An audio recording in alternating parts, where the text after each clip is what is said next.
8 Invisible External Factors Influencing Our Lives. Xiefeng, May 9th, 2020. Translated by Q and edited by Care. We should be aware of these 8 mysterious and invisible factors that influence our lives. Feng Shui, geomantic omens, gods and deities, grievances and curses of others, ancestral virtues and sins, solar radiation, socio-ecological environments, destiny trajectories, mathematics. Let us examine each one of them in greater detail. Feng Shui mainly refers to one's geographical and atmospheric environments, the veins flowing underground, the humidity or dryness of the climate, whether the air is fresh and its flow is smooth and unobstructed, whether there is sufficient light and the geomagnetic field is comfortable and pleasant, as well as the water quality and the chemical elements contained within and whether it is alkaline or acidic, and so on. It is really not easy to find a perfect geomantic omen place. The best way to avoid long-term damage to yourself by certain unfavorable factors is to change your living space often. Most chronic diseases are caused by Feng Shui, and they can be cured after changing one's environment. For example, if people with arthritis who live in humid areas can relocate themselves to places with drier humidities for 3 to 5 years, their arthritis can heal completely. People in my hometown in the thousand-year world never get sick for many reasons, but one of them is that people change their living environments often. This is why I emphasize that Life-genuine Celestials must move to another home every 3 years. When there are 256 homes, new oasis for life, on the earth, it will be hard to get sick for a lifetime if you relocate yourself every 3 years. Affection of gods and deities. Everything has spirituality. What we call heaven gods, mountain gods, water gods, earth gods, and so forth are actual gods and deities, and if we worship them in our hearts, then we will have no bad luck. For example, if you want to climb a mountain, pray to it and ask its God for protection, and you will not fall or injure yourself during your climb. If you pray to a river god or deity when crossing its river, then you will cross it safely. If you soothe and comfort the trees, flowers, insects, birds, and beasts where you live, then you will face no misfortune. Other people's grievances and curses are very harmful to life. If you do not believe me, then you should live among people who are full of grievances. It will not only make people lose their fighting spirits, courage, and confidence in their pursuit of better lives, but it will also cause people to become depressed, get sick, and have nightmares. Curses are even more powerful. They are silent harm from their hearts and invisible thought powers. It is also a curse to secretly cut a ground vein or manipulate an ancestor's grave. Curses will lead to the declines and extinctions of families and nations. They will even lead to sudden disasters, so it is best to remain cognizant. Ancestral virtue and sin karma have great impacts on life. An ancestor's virtuous karma can help their descendants to flourish and prosper, but their sin karma can lead them to wither and decline. Therefore, whether our lives are smooth or full of ups and downs, we must consult whether the karma that our ancestors created for us is virtuous or sinful. After learning the answer, we can find a way to remedy it. Otherwise, the trajectory of our lives will not change. Solar radiation. People whose ancestors lived in or near the tropics tend to have darker skin, while those whose ancestors lived closer to either of Earth's poles have lighter skin. This is caused by the amount of ultraviolet solar radiation that is present. We need to be exposed to the right amount for proper vitamin D production, neither too much nor too little. The amount varies with our latitude, and we can often change it to alleviate the damage of insufficient or excess ultraviolet solar radiation. The socio-ecological environment is crucial to the formation of human personalities and consciousnesses. It includes factors such as culture, beliefs, conventions, customs, overall values, and the outlooks on life, and the universe. If you are enclosed in a bad socio-ecological environment for a long time, you will become incapable of distinguishing fragrance from stench. It will be hard for you to know that there are mountains beyond mountains and skies above skies, and you will live very ignorantly. The trajectory of fate is an invisible binding force created by people's previous lives' merits and demerits, as well as an invisible manipulating force. The 18 unmanageable factors of life are an invisible arrangement of the trajectory of fate. Why am I so lucky or unlucky? Why have I met such a noble or unreasonable person? And other such questions are established arrangements along the trajectory of fate. To change that, to resolve or continue your trajectory of fate, you must self-cultivate and self-refine. The influence of mathematics is mysterious. Symmetry and proportion are very important. To be symmetrical and proportional, you must work hard on the math. The figure of the golden section looks beautiful, and this is caused by perfect symmetry and the most appropriate proportions. Symmetry and proportion must follow math strictly. Math is the principle of numbers. The more symmetrical things are, the longer their lifespans, and the more symmetrical a life is, the healthier it is. Once the math falls out of balance, a life will quickly decay and die, and it also becomes easier to suffer from nature. Therefore, how high a house should be, how big its doors and windows should be, how far or close it should be to the neighbor's house, how many sets of clothes and shoes should be stored in its closets, how high its tables, stoves, and windows should be, on which dates you can go out for trips or important meetings should be held, on which date the construction of the house should be started, how many plates, forks, and chopsticks should a family have, how big your house should be, and so on, are all in the math. If the math is suitable, then everything will go well, but if it is not, then everything will go against your will. There are 64 factors that affect people. The permutations and combinations of them are astronomical figures. As a person, it is hard to attend to one thing without neglecting another. The simplest method available is to follow the way of the greatest creator, the path of life. 雪峰与年轻人聊聊. Xiefeng chats with young people. Xiefeng. October 22nd, 2020. Translated by Qinyu and edited by Care. After more than 60 years of springs, summers, autumns, and winters, I have some insightful life experiences to share with young people. They may not be correct, but they are just for reference. Life is the perception and experience of life in the human world. The richer that experience is, the deeper its perception is. The deeper that perception is, the clearer its truth is. Therefore, life is about experiences, and only those experiences form the wealth that life possesses.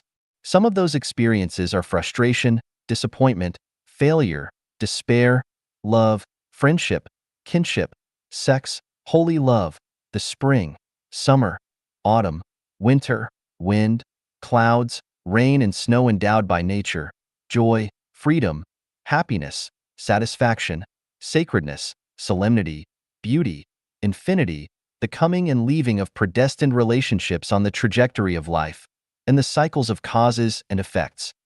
When you are young, do not pursue vanity and trends, be engulfed by the trends of the times.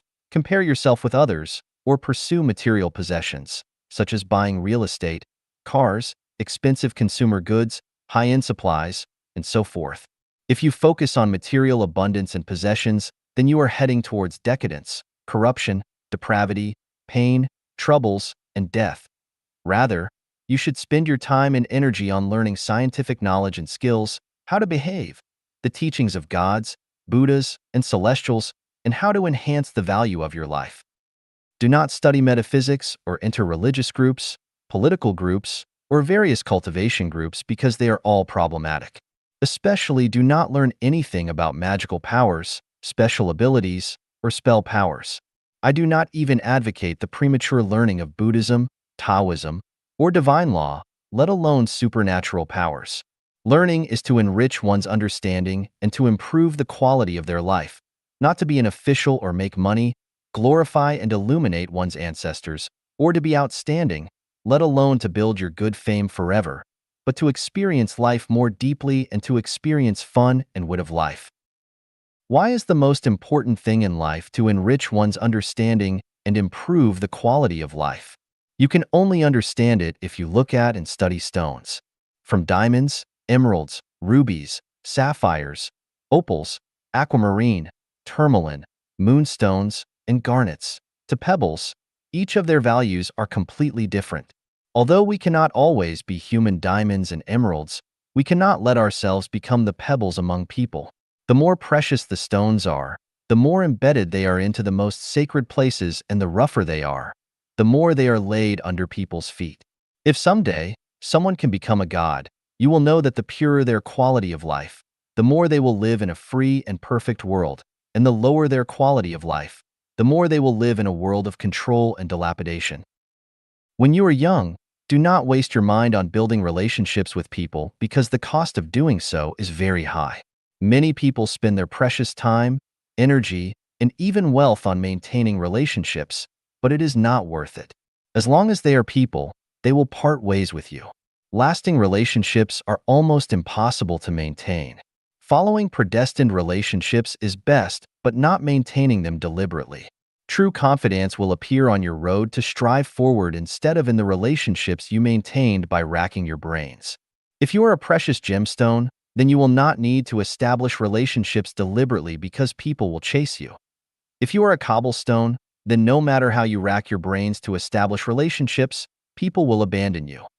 We are currently living in the era of network information, and the biggest characteristic of it is impetuousness. People are impetuous, markets are impetuous, society is impetuous, religion and political parties are all impetuous. There are bubbles everywhere, and they will burst at any time. Therefore, learn to calm down and think and study those that can last longer. According to my observation and analysis, 95% of the internet's content, including social media, is rubbish. Therefore, if you invest your time and energy with social media on the internet, you will be collecting rubbish and you will be dealing with rubbish. In the long run, you will become a garbage collector. There are three major wealths in life: material wealth, spiritual wealth, and soul wealth. When you are young, you should pursue soul wealth first, then spiritual wealth, and material wealth last. If you have a healthy body, that is equal to having material wealth. It can be said that health is the first material wealth of life. Thus, you should take good care of your body, do not stay up late, do not smoke, avoid drugs and alcohol, do not overeat, but eat in an orderly manner, and do not do so indiscriminately to satisfy your appetite. Your first priority in life is to honor your parents. How your parents treat you is their business, but as children, do what children should do. There are many ways to do this. The most important is to not let your parents worry about you and rush about and overwork for you. You may not be able to provide superior material wealth for your parents, but at least do not let your parents work hard to provide you with superior material conditions because you are a human, not a pig, and your parents raised you to adulthood. After you have reached the age of 18 years, you have to walk on your own, and you can no longer rely on your parents for your survival. In this way, even if you cannot afford to support your parents in their old age and bury them, at least you will not have too much guilt in your heart, and in the eyes of heaven, you will be regarded as a reasonable person, a person who can be blessed. I have compiled a book, Treasures of Classical Advice, which is the essence of the wisdom and experiences of human sages. It is worth reading. I hope that you will read it when you are free, because you will definitely benefit from it. 共产主义，劳苦大众的唯一幸福之路。 Communism is the only way to happiness. For the toiling masses. Xiefeng. November 20th, 2020. Translated by Qinyu and edited by Care. Communism is actually sharing, and the higher the degree of sharing of things, the greater their value. The most effective way to maximize the value of all resources is to share them with everyone, which is communism's essence. People are inherently selfish, so they reject communism intuitively, and they are most afraid of sharing when they have little material wealth. If a person is so poor that they only have a broken bicycle, then they will be unwilling to allow anyone else to ride it. This is human nature.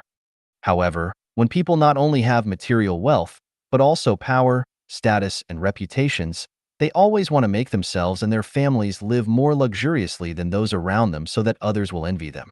This satisfies their vanity, so they are reluctant to share anything with others.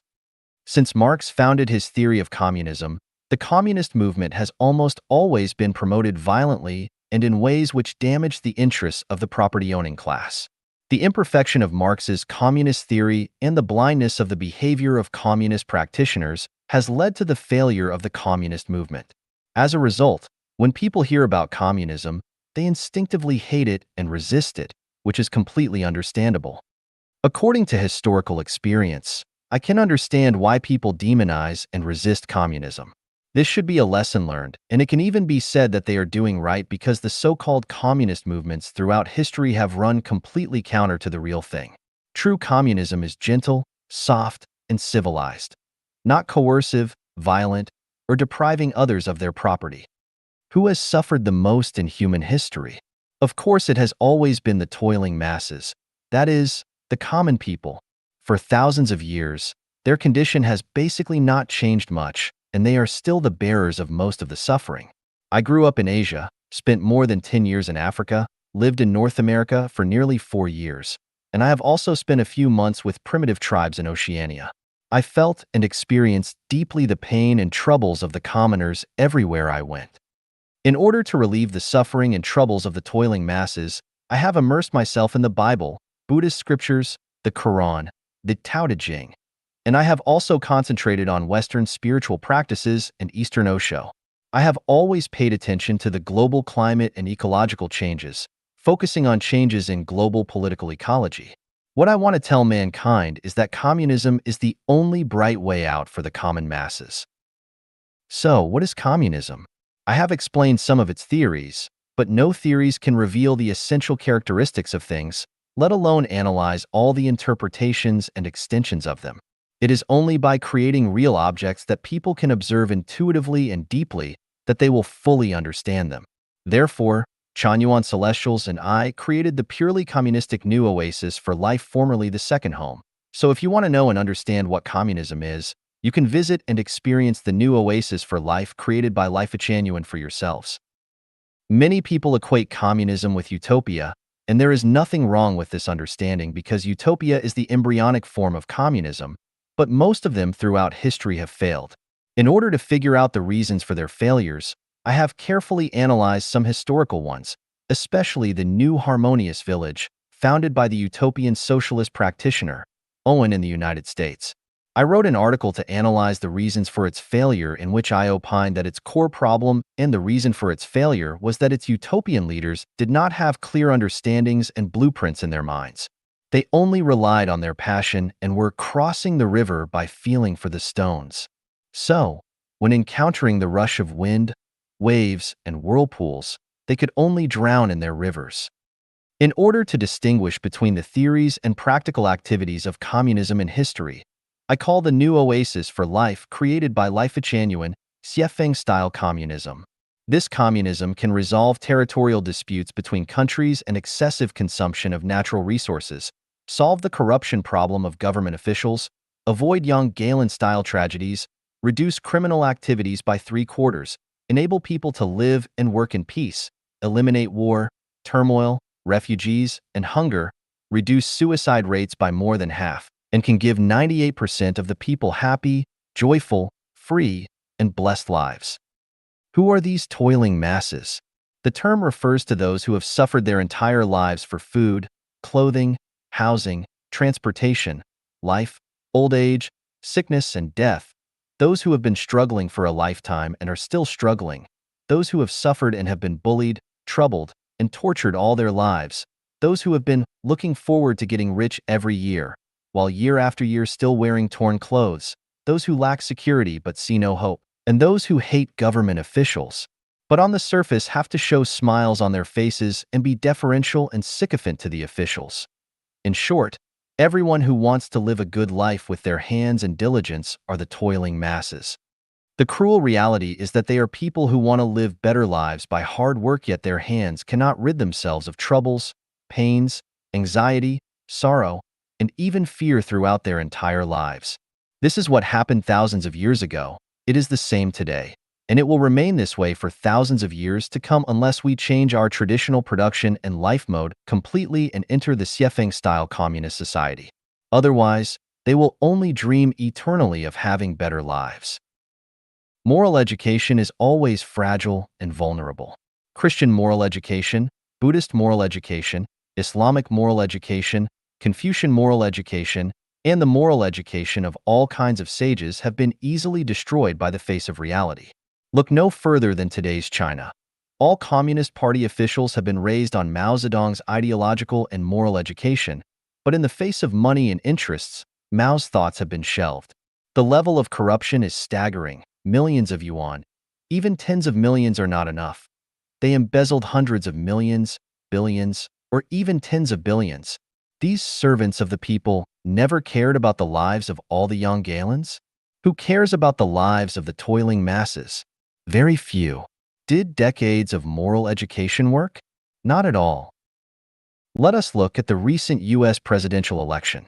Before the result of the election had even been settled, the mainstream media in the United States rushed to declare Joe Biden as the president, followed by the heads of Western democracies such as Britain, France, Germany, Israel, and other similar countries which sent congratulatory letters to Biden for his election victory. Even the president of Taiwan, Tsai Ing-wen, who is known as a Democrat, hurriedly sent congratulatory messages to Biden. No matter who is elected president, respecting the facts and listening to the voices and wishes of the people is the basis and bottom line of morality. The mainstream media's announcements and the congratulations of foreign before the facts had emerged and the votes had been counted violates the basic bottom line of morality and does not conform to legal procedures. What should be emphasized here is that most people in Western society have been educated in Christian morality. But where is the morality of the mainstream media? Where is the morality of those national leaders? Democratic countries are like this, but moral education in non-democratic countries is not even worth considering. The facts tell us that moral education is not enough to allow the toiling masses to live and work in peace and contentment because all spiritual chicken soup is an anesthetic. The current rampant Buddhist preaching is even more of an anesthetic, and the preaching to return to traditional Chinese culture is tantamount to advocating for men to wear braids and long mandarin jackets and women to bind their feet. That mysterious and spooky preaching is a portion of poison. Those who care about the welfare of the toiling masses should seek and establish programs which fundamentally guarantee happy lives for them. It might be very good to say that we should put power in the cage of the system, such that government officials dare not, cannot, and would not have access to corrupt practices, but unfortunately, it is the system itself that is the best soil for officials to grow corrupt, so the system will be unable to restrain and stop it because it is its own hotbed of corruption. I ask, can this system shut down power? Can it shield officials from corruption? Of course not. There have been many changes of dynasties throughout Chinese history, but what were the results? The herbal soups changed, but the medicines did not. Individuals changed, but the system did not. The obvious result is that the toiling masses are still the toiling masses, and their toiling nature and destiny have been fundamentally unchanged. If you do not change the traditional production and life mode, then it is of no use to change the ones in charge. It is useless even if you adopt a separation of powers, such as in the United States if the president is Old Wang. The judiciary is run by his brother-in-law, the legislative power is under the control of his third aunt, and the media are controlled by his best friends. Toiling masses, use your heads. Would you have free and happy lives? Xiafeng-style communism is the only way to happiness for the toiling masses. The new oasis for life production and life mode, created by Life-Chanuan, is a paradise for everyone. Many poor people among the working people have fluky minds, and they always think that they can squeeze into the upper class and live the life of the best as they sharpen their heads. Yes, they have that chance. There have always been 1 or 2 people out of 10,000 who have achieved this wish, but the probability of success is much too low, and it is a path that very few common workers will ever take. There are also some commoners who think that since they have million yuan houses and cars worth several 100,000 yuan, that they no longer belong to that low level. In fact, they are self-anesthetized and daydreaming. If they cannot maintain control for 3 days, then their car is just a pile of scrap iron. If they do not have food for 3 days, their million yuan house is just a coat. If there is a major illness or disaster, their property and vehicles will not save them. There are even some poor toiling masses who think that since they have become civil servants with iron rice bowls, secure jobs, they feel that their futures are secure, but in fact that is just a temporary comfort for themselves, and when they get old, they will learn the feelings of life, the sour, sweet, bitter, hot, and salty tastes of life. In fact, Xiafeng-style communism is not only the road to happiness for the toiling masses, but also for capitalists and government officials, and the road for the cultivators to become celestials and Buddhas. The reason for this cannot be fully explained in a single article. If you have any doubts, Please ask those who have lived and experienced Xiefeng-style communism. They can answer you. Remember this. Communism is the only way to happiness for the toiling masses and the only way out for mankind. 分享一点非常重要的做人常识。Sharing of some very important common sense of life. Xiefeng. Translated by Qinyu and edited by Care. October 19th, 2020. If your life is stable but stressed, see if you lack common sense in these areas. If the greatest creator came to you but you failed to recognize him, then your life will reincarnate again and again. If gods, Buddhas, and celestials have come to see you but you have been unaware, then you have not yet awakened, and you can only keep on sleeping. If noble people occasionally appear in your life but you do not acknowledge them, then it will be difficult for your life to have a turning point and change, and your hardships are inevitable. Among the 3 factors that change one's destiny, personality is a very important. 5 major turning points impacted my life. 4 were from noble people, and 1 was related to the greatest creator. Had I not recognized the greatest creator, this tour guide that you know would not have been born, and were it not for the 4 noble people's guidance and help, I would be an old farmer in my hometown today.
Today,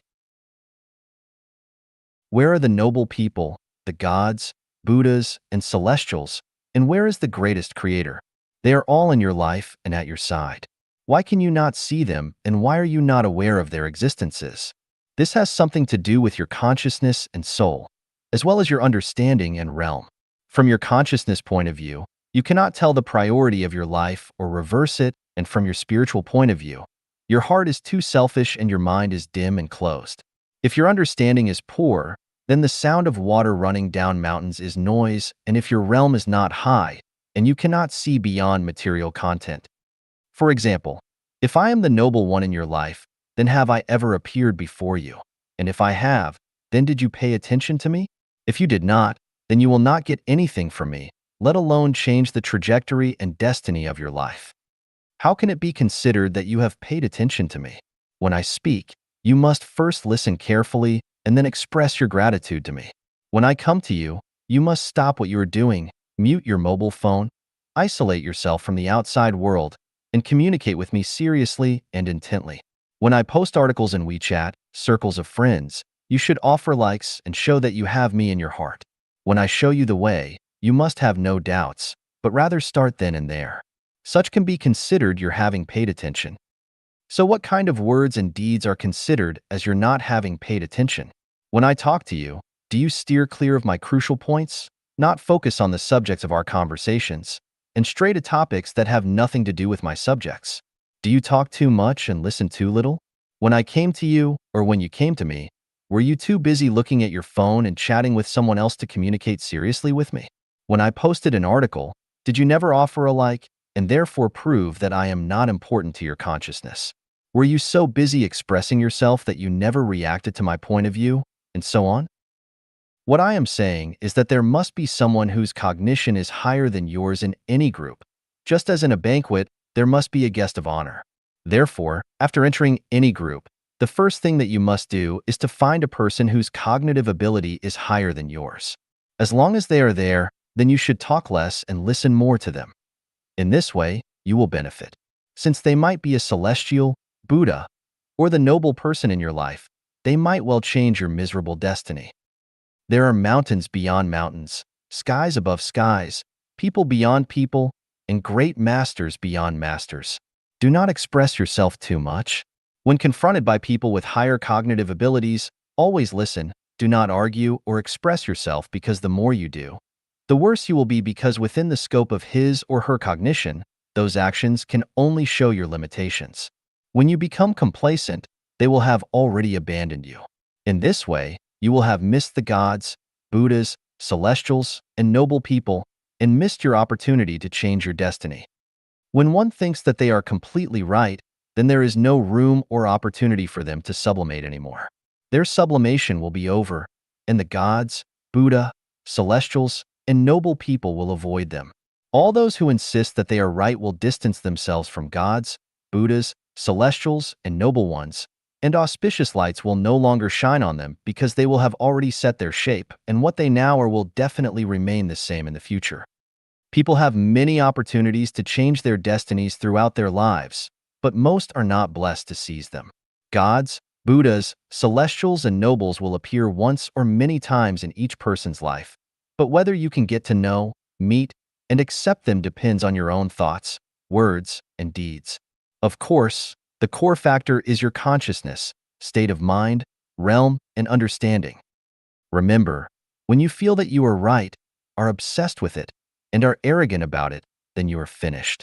信念和希望的神奇力量. The magical power of faith and hope. Xiefeng. March 21st, 2021. Edited by Qin Yu. On September 9, 2019, the World Health Organization reported that, on average, 800,000 people commit suicide globally every year. According to statistical analysis, the number of suicide attempts is 20 times that of completed suicides. Suicide is a result of losing faith and hope.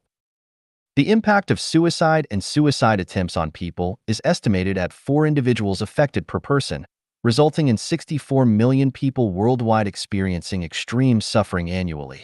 If we add the suffering caused by diseases, conflicts, poverty, wars, and disasters, It's safe to say that, not exaggerating, 2 to 3 billion people live in pain every year. We cannot turn a blind eye to this. We must liberate people from suffering. The way to liberation is through faith and hope, because faith and hope have a miraculous power. In a major earthquake in Los Angeles, 14 children were rescued 36 hours after the quake. The core factor behind their rescue was the faith and hope of one child and his father. The father once told his son, "No matter what happens, I will be with you." The son's faith and hope were, "My father will come to save me." This belief and hope infected the other 13 children, helping them survive the dangerous period of fear and despair and ultimately being rescued. On August 5, 2010, a collapse occurred at the San Jose copper mine in northern Chile. 33 miners were trapped 700 meters underground, and those above ground didn't know if they were alive or dead. The 33 miners managed to take refuge in a shelter, but their situation was dire. The shelter held only enough food for 2 to 3 days, yet they persisted for a full 17 days. They survived by consuming just 2 spoonfuls of canned fish per day per person. How did they manage to survive until they were finally rescued on the 69th day? The answer is faith and hope. In times of despair, as long as one holds onto faith and hope, there is a chance to transform danger into safety. In today's era, one of the best examples of maintaining faith and hope is the Chanyuan Celestials of Life-Chanyuan. A group of ordinary people, more than 100 in number, began living together in a communist model since 2009. Over the past 11 years, they have faced repeated hardships. They built 3 idyllic paradises in Yunnan province. Due to the government's lack of understanding, they were driven out of their homes, and their more than 20 million yuan in property went to waste. They then built a home in Nanjing, only to be evicted again by the government. Meanwhile, they created 3 homes in Xinjiang, only to be driven out again. Returning to Yunnan, they built 3 more homes, only to face hardship once more and be forced out. The group exhausted its funds, feeling that there was no place for them in the world. However, they overcame these difficulties and persisted until today. Several more homes have been rebuilt, especially the 2 homes in Thailand received support from local temple abbots. The home building in Canada was delayed due to the pandemic but remains standing. Despite being in dire straits, we did not lose hope. We did not stop moving forward because our faith remained unshaken and our hope never turned into despair. We firmly believe that the greatest creator will not abandon us. We believe in the justice of the Tao. We believe that the government's lack of understanding is only temporary, and we believe that, as long as there are no unlawful or unruly acts, the government will one day understand and allow us to live according to the communist model. Additionally, our profound understanding of countless secrets of the universe, time, space, and life has filled us with immense hope and confidence in the future. Without the support of faith and hope, Life-Chanyuan would have long vanished. From the practical experience of Life-Chanyuan New Oasis for Life, we have gained a profound understanding. As long as all of humanity embarks on the way of the greatest creator, the path of Life-Chanyuan, and enter into the Xiefeng style, communist form production in life, the 800,000 people won't commit suicide every year, and the suffering of hundreds of millions of people will not only be alleviated, but may even disappear entirely. The entire human race should embrace one faith. Life-Chanyuan can save humanity and rescue people from the sea of suffering. The entire human race should hold on to one hope. As long as Life-Chanyuan exists, the beautiful life that humanity dreams of will undoubtedly come. 人生的效率、深度和广度。 The efficiency, depth, and breadth of life. Xiefeng, July 16, 2020. Translated by Qinyu and edited by Peter. Most people should be geniuses in a certain field, but most people are mediocre and find their goals to be unachievable throughout their lives. The reason is that they are forced by life and cannot engage in the work they like, and their entire lives are consumed in their trivial daily affairs. We analyzed housewives statistically. Few housewives have achieved success in their careers because they are submerged in daily trivial housework. We asked an elderly woman, "What have you done in your life?" She could hardly list any examples that she can be proud of. In fact, she has a lot of work to do every day: cooking, washing, taking children out, purchasing, cleaning, and visiting relatives and friends. Countless daily tasks almost dragged her down, and in the end, she found that she had accomplished nothing in her life. Of course, I do not advocate that all people become the best, glorify and illuminate their ancestors, and be successful, much less advocate that all people be extraordinary and live their whole life gloriously. I just want people to live a life that is a little more comfortable, cool, relaxed, and free. Then, how to achieve this wish? Do only one thing in your life. This is a truth that I have recently realized. In the past 10 years or so, I have spent my life being a guide for Life Genuine and have not done anything else. Thus, I have finished writing articles comprised of millions of words and created more than a dozen picturesque human homes based on the new life model. But in the last 2 or 3 months, I have done so many tasks which are too miscellaneous that I have hardly anything to show for it. Every day, I get up at 5 o'clock, browse the internet for half an hour, and quickly wash and prepare breakfast for the guests. Even if there are only 2 guests, it takes me at least 2.5 hours from preparation to completion. During these 2.5 hours, I must do at least 20 things or more. After the guests have left, I clean up the room. From cleaning the toilet and bathroom sink, wiping tables and chairs, changing the sheets, pillowcases, and 3 sets of large, medium, and small towels, until cleaning the carpet, there are more than 10 things to do. In addition, it takes an average of more than 2 hours a day to clean up the yard. It is not easy to mow the lawn of 10 acres of land neatly and beautifully. I also need to answer the phone at any time to answer questions from the guests, and to take garbage to the dump more than 10 kilometers away from time to time, to go to over 30 kilometers away to make purchases, to keep the restaurant clean and tidy at all times, to keep records of the income and expenditures at any time for the preparation of the quarterly accounting and tax payment, to pay the fees every month, internet fees, TV fees, mobile phone number fees, medical care insurance premiums, gas bills, electricity bills, etc. In addition to these daily tasks, I must deal with unexpected occurrences anytime and anywhere. I am thinking that if I spend my whole life like this, even if I am a genius in a certain field, my talent will be buried in endless tedious affairs. Doing a lot of various kinds of work can broaden the breadth of life, but you will never reach the depth, height of life, and there will be no efficiency. Always doing one thing will be the most efficient. The more complicated and varied the things you do, the lower the efficiency. Last year, I planned that any way possible, this year I will go away once, at least to visit Prince George City, which is more than 300 kilometers away. As a result of my daily tasks, I haven't been able to achieve this goal till now. I am tightly bound to the same place and cannot leave for a while. A donkey has a blindfold over its eyes to let it grind grain. It goes around and around the millstone and will go around in circles in the same place for a lifetime. In fact, most people live in the same way as donkeys do. The donkey has to revolve around the millstone. Whether the donkey pulls the grindstone, makes the circle or not, it is not up to it. What about people?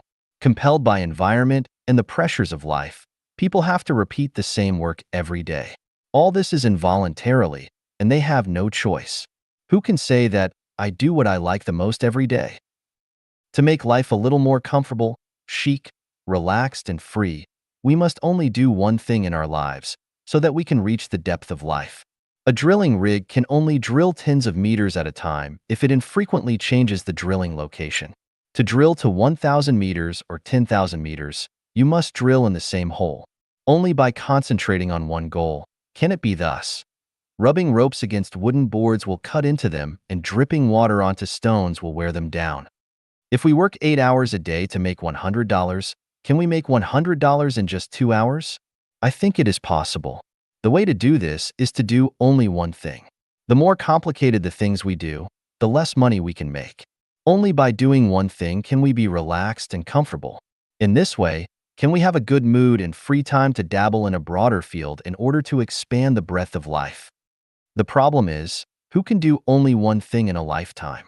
If we still pursue the efficiency, depth, and breadth of life in accordance with the traditional production and life mode, for most people, it is just a beautiful and unrealistic fantasy. There is only one way to reach the goals, that is to live in the life mode of New Oasis for Life created by Life Genuine.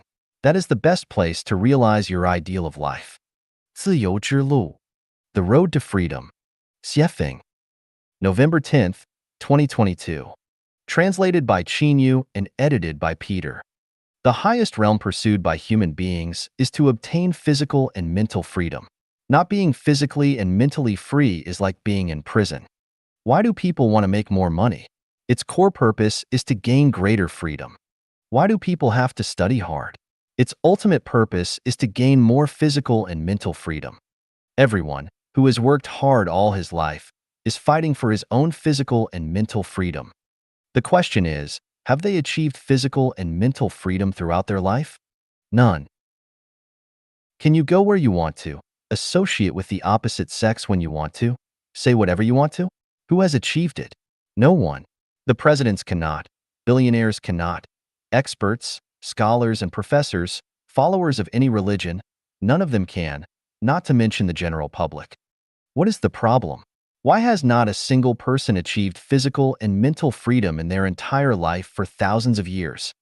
There are 8 factors that prevent people from obtaining physical and mental freedom, namely, country, money, marriage, family, kinship, government, debt, and ego. As long as there are countries in this world, no one can be free. As long as there is money in this world, no one can be free. As long as you enter marriage, the special relationship between both sexes, don't expect to be free again.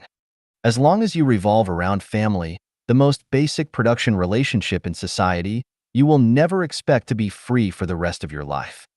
As long as you have parents, children, siblings, and other relationships, you will not have freedom of mind and body. As long as there is a government that controls you at all times, no one can be free. As long as you owe debts of gratitude and financial debts, don't even think about gaining physical and mental freedom. As long as you are stubborn and always think you are right, you will not achieve freedom. Isn't this making people feel hopeless, desperate, and miserable? Think about it this way, no matter how hard we try, no one can reach the highest realm of physical and mental freedom. Why do the vast majority of people go to some kind of religious belief? When people cannot get physical and mental freedom in reality, they can only seek spiritual comfort in religion to anesthetize their fragile and sad nerves, and to live a miserable and helpless life in hope. In terms of conventional thinking, there is no possibility that the country, money, marriage, family, kinship, government, debt, and ego will disappear from the world. No one in their right mind can accept the disappearance of these 8 factors, even emotionally. However, it is precisely because people are too rational and pay too much attention to affections that no one has achieved true physical and mental freedom for tens of thousands of years. People cannot imagine how they would live if these 8 factors disappeared. For example, if there is no country, who will protect my safety? What's the point of having a life without parents and children? Who will be responsible for the normal operation of society without the government? Without money, what can I use to exchange for the goods I need with others? And so on. It's hard to imagine how human society would operate and develop in an orderly manner without these 8 factors, and 10,000 what to dose will come to mind. Nothing is ever impossible which not yet been realized or transformed by thinking. On my way to make people completely gain physical and mental freedom, I entered 20 worlds in the realm of time and space that are superimposed, intersected, have clear boundaries that are interconnected, and found that there are no factors such as country, money, marriage, family, and kinship in the 1,000-year world, which is the closest to human life. But the people who live there have a beautiful life with complete freedom of body and mind. I wondered if I could copy the life mode of the 1,000-year world to the human world, so I created a brand new production and life mode which is completely different from the traditional life mode. I call it the second home. This second home life mode has been going on for 13 years since April 2009, and 95% of those who have lived this way have been happy with this way of life. It turns out that, even if factors such as country, marriage, and family disappear, human beings can live a lifetime in the highest realm of life with freedom of body and mind. Can the partial success prove that the second home model works in the world? In theory, it totally works. In practice, it needs to be confirmed experimentally. I have lived in Asia for decades, Africa for more than 10 years, America for more than 5 years, and a few months with the indigenous tribes of Australia. In the recent 5 years, I have been in close contact with more than 2,000 people from Europe and have had superficial exchanges with most of them. I have also had deep contacts and exchanges with the Kanahana family in Japan. I have visited 2 communities in Canada as well and have conducted in-depth exchanges with them. My feeling is that the new life of human beings, the second home mode, works all over the world. What I am convinced of is that if human beings are not eliminated by nature, the future production and life mode of human beings will be the second home model. This is the only way for everyone to obtain physical and mental freedom. The conclusion is that the new mode of life for mankind, the second home, is the road to freedom. 我想与你聊聊天. I want to have a chat with you. Xiefeng, June 3rd, 2017. Translated by Qinyu and edited by Peter. Knowing and understanding ourselves is one of the guarantees for a happy life. If we do not know ourselves or understand ourselves, we will inevitably have a series of troubles and pains in our lives. And we will attribute these troubles and pains to the outside world and others, instead of ourselves. A king or a beggar, who is freer and happier? The answer is, whoever knows and understands himself is happier. When a person vents grievances, it is from a lack of knowledge and understanding of himself. When a person blames others, it is from a lack of knowledge and understanding of himself. When a person feels his talents are unrecognized, it is from a lack of knowledge and understanding of himself. The world is still the same. The world is faultless. All faults lie within ourselves. If a person is revered and respected by others, that's because he is valuable to people. When he loses his value, no one will revere and respect him. This is not only a cruel reality, but also the law of justice in the world. Therefore, if we want to always get people's reverence and respect, we must maintain our own value. When we have no value to people, we must be ready to bear the indifference and cruelty of the world to us and bear the boundless isolation and loneliness in our hearts. People all live in circles. Some circles are small, and some are large. This is like a WeChat group. A dozen or hundreds of thousands of people is a circle, and 2 people is also a circle. If you want to be respected in a circle, you must have equivalent value to the circle, otherwise, either you will abandon this circle or you will be abandoned by this circle. For example, there are 3 people in a circle. Zhang San has a carrot, Li Si has a banana, and Wang Wu has a cucumber. Then, the people in this circle are basically equal. This circle is relatively harmonious and warm, and their friendship will also be lasting. If Zhang San has carrots, Li Si has bananas, and Wang Wu has nothing, then Zhang San and Li Si will not respect Wang Wu and will abandon Wang Wu. Even circles of the same nature, such as business circles, have obvious levels. Millionaires are in the $1,000,000 circle. You cannot enter the multimillionaire circle. Multimillionaires are all in the multimillionaire circle. You cannot get into the circle of billionaires. This is called birds of a feather flock together. To people, living is a cruel battle. No one lives easily.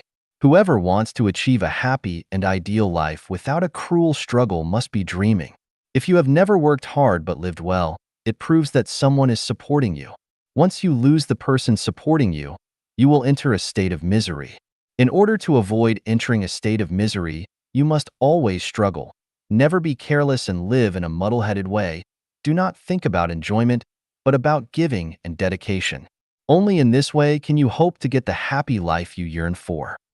Do what you can do. Do not expect to do what you cannot do. If you cannot do well at what you can do, there is no doubt that you won't do well at the things you expect to do. Ask yourself often, what have I done well? What have I done that I can be proud of? Do not dislike the trivial and simple things. A person's talents and great qualities are reflected in the simplest and smallest things. If you do small things well, you can do medium things. If you do medium things well, you can do big things. And if you do not even do small things well, can you do medium and big things? Even ghosts won't believe this. Be proactive, not passive. As a child, do not always hope that your parents will arrange everything for you. As a student, do not always hope that the teacher will arrange everything for you. As a disciple, do not always hope that your master will arrange everything for you. As a subordinate, Do not always hope that your superiors will arrange everything for you. As a citizen, do not always hope that the president and the central government will arrange everything for you. If we do not give full play of our intelligence and wisdom now, we will never receive support and promotion from nobles. We will lose the steps to promotion forever, and we will never release our inner energy to liberate ourselves or change our bad fate. 超越时空，活在未来。 Transcending time and space by living in the future. Xiefeng, June 16th, 2018. Translated by Qinyu and edited by Peter. Man is life. Life is a non-material structure with spirituality. The core component of life is consciousness. For consciousness, there is no question of reality and illusion, no question of time and space, and no question of past and future. Reality and illusion, time and space, are a problem that stubbornly exist in human perception. For life itself, these problems do not exist. The essence of life is perception and experience. Without perception and experience, there is no life. In other words, life without perception and experience does not exist. As far as perception and experience are concerned, there is no difference between dreams and reality. There is no difference between playing games online and directly participating in games. There is no difference between virtual and real situations. There is no difference between a face-to-face chat and a dream chat. There is no difference between recalling the past and looking forward to the future. And there is no difference between concrete practice and imaginative practice. For example, in the illusory scene of dreams, what we perceive and experience in dreams is the same as what we perceive and experience in reality. So long as it is perception and experience, for life itself, there is no problem with the illusion of reality, no problem of past, present, and future. Human cognition can never go beyond reality, time, and space. This is the limitation of human cognition. This limitation restricts our thinking to four-dimensional time and space, so that we cannot break through the shackles of reality, time, and space. The sayings and viewpoints of living in the present are the most typical examples of cognition and thinking fettered by reality, time, and space. In other words, the cognition and understanding of living in the present is purely human thinking. It is not the cognition and thinking of lives higher than human beings.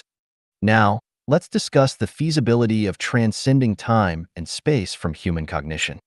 What has happened is called the past or history. What is happening is called the present or now.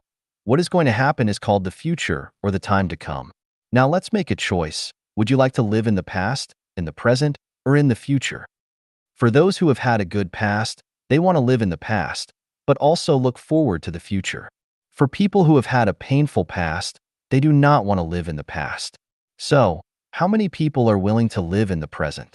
Except for those who are enjoying life at this moment, most people are willing to live in the future because the future has not yet happened, and they can look forward to a happy situation. The main point of this article is that now is the most difficult time for life. Food, clothing, shelter, transportation, birth, aging, sickness, and death have brought enough worry to people.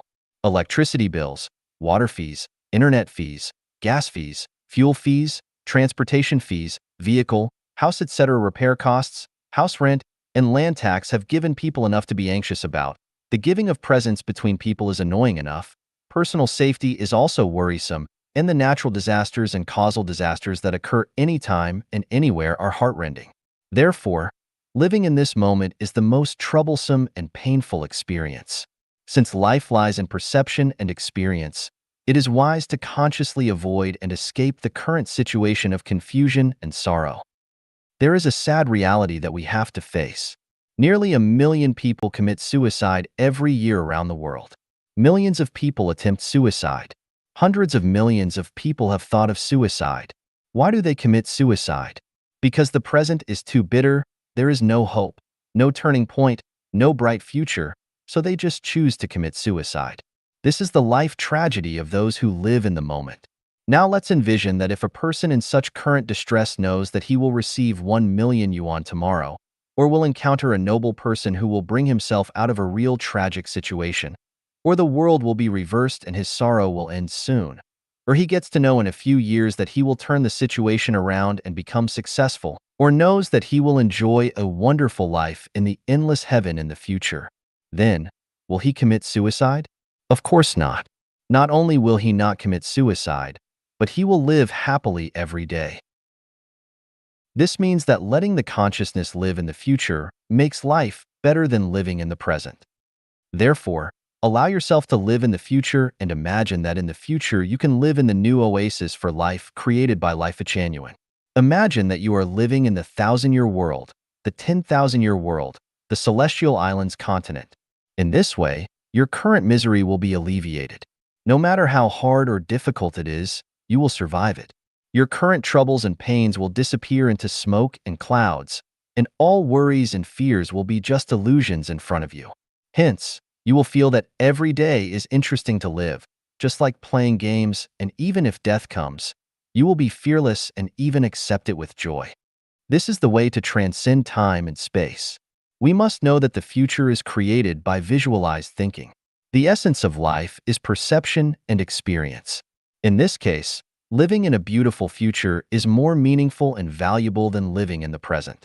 One of the mysteries of life is that perception and experience determine the taste and state of life.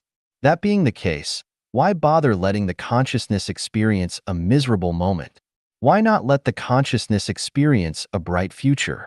Anyway, consciousness does not distinguish between reality and illusion. Everything we experience is the essential attribute of life. 絮叨人生 A ramble about life. Xiefeng. May 23, 2018. Translated by Qinyu and edited by Peter. Rambling is chatting. Chatting can be endless, free from rules and regulations, letting one's thoughts float in the wind, aimlessly like mature dandelion seeds. Everyone encounters two doors every day. One door leads to heaven, and the other leads to hell. Whether you go to heaven or to hell depends entirely on how you treat people and things. If you treat them right, your path ahead will be bright and full of flowers. And if you treat them wrong, your path ahead will be full of mud, and you can only trudge along. Every day in life, we are taking exams. What we should do and how to do it is the exam. The examiner is the greatest creator. Our ultimate destination is decided by the accumulated daily exam results. With excellent results, there is no doubt we will go to heaven. With poor results, there is no doubt we will go to hell. Every day in life, we can have the good fortune of meeting angels. In everyday life, we always deal with people. Even the person we meet in the WeChat group might be an angel.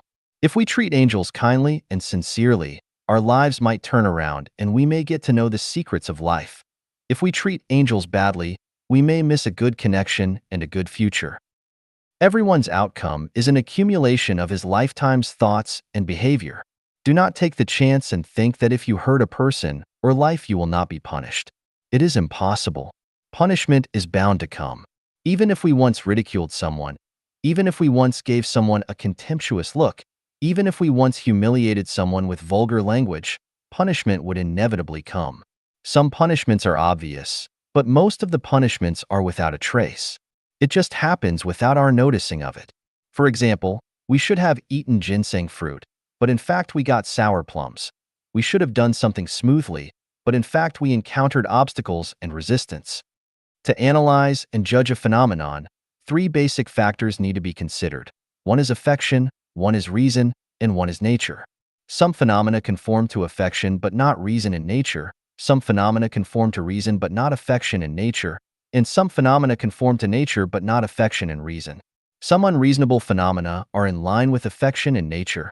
Some ruthless phenomena are in line with reason and nature. And some phenomena that are neither in line with reason nor affection but are in line with nature. Therefore, it is best not to judge any phenomenon in life.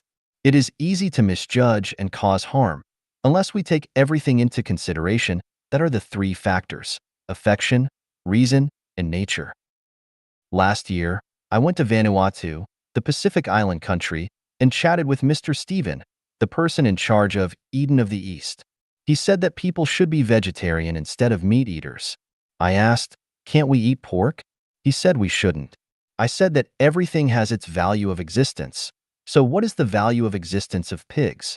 He told me a lot and it made sense, but I explained my understanding to him. I said that balance is a law of the universe. This law conforms to the law that the sum of positive and negative energies is zero.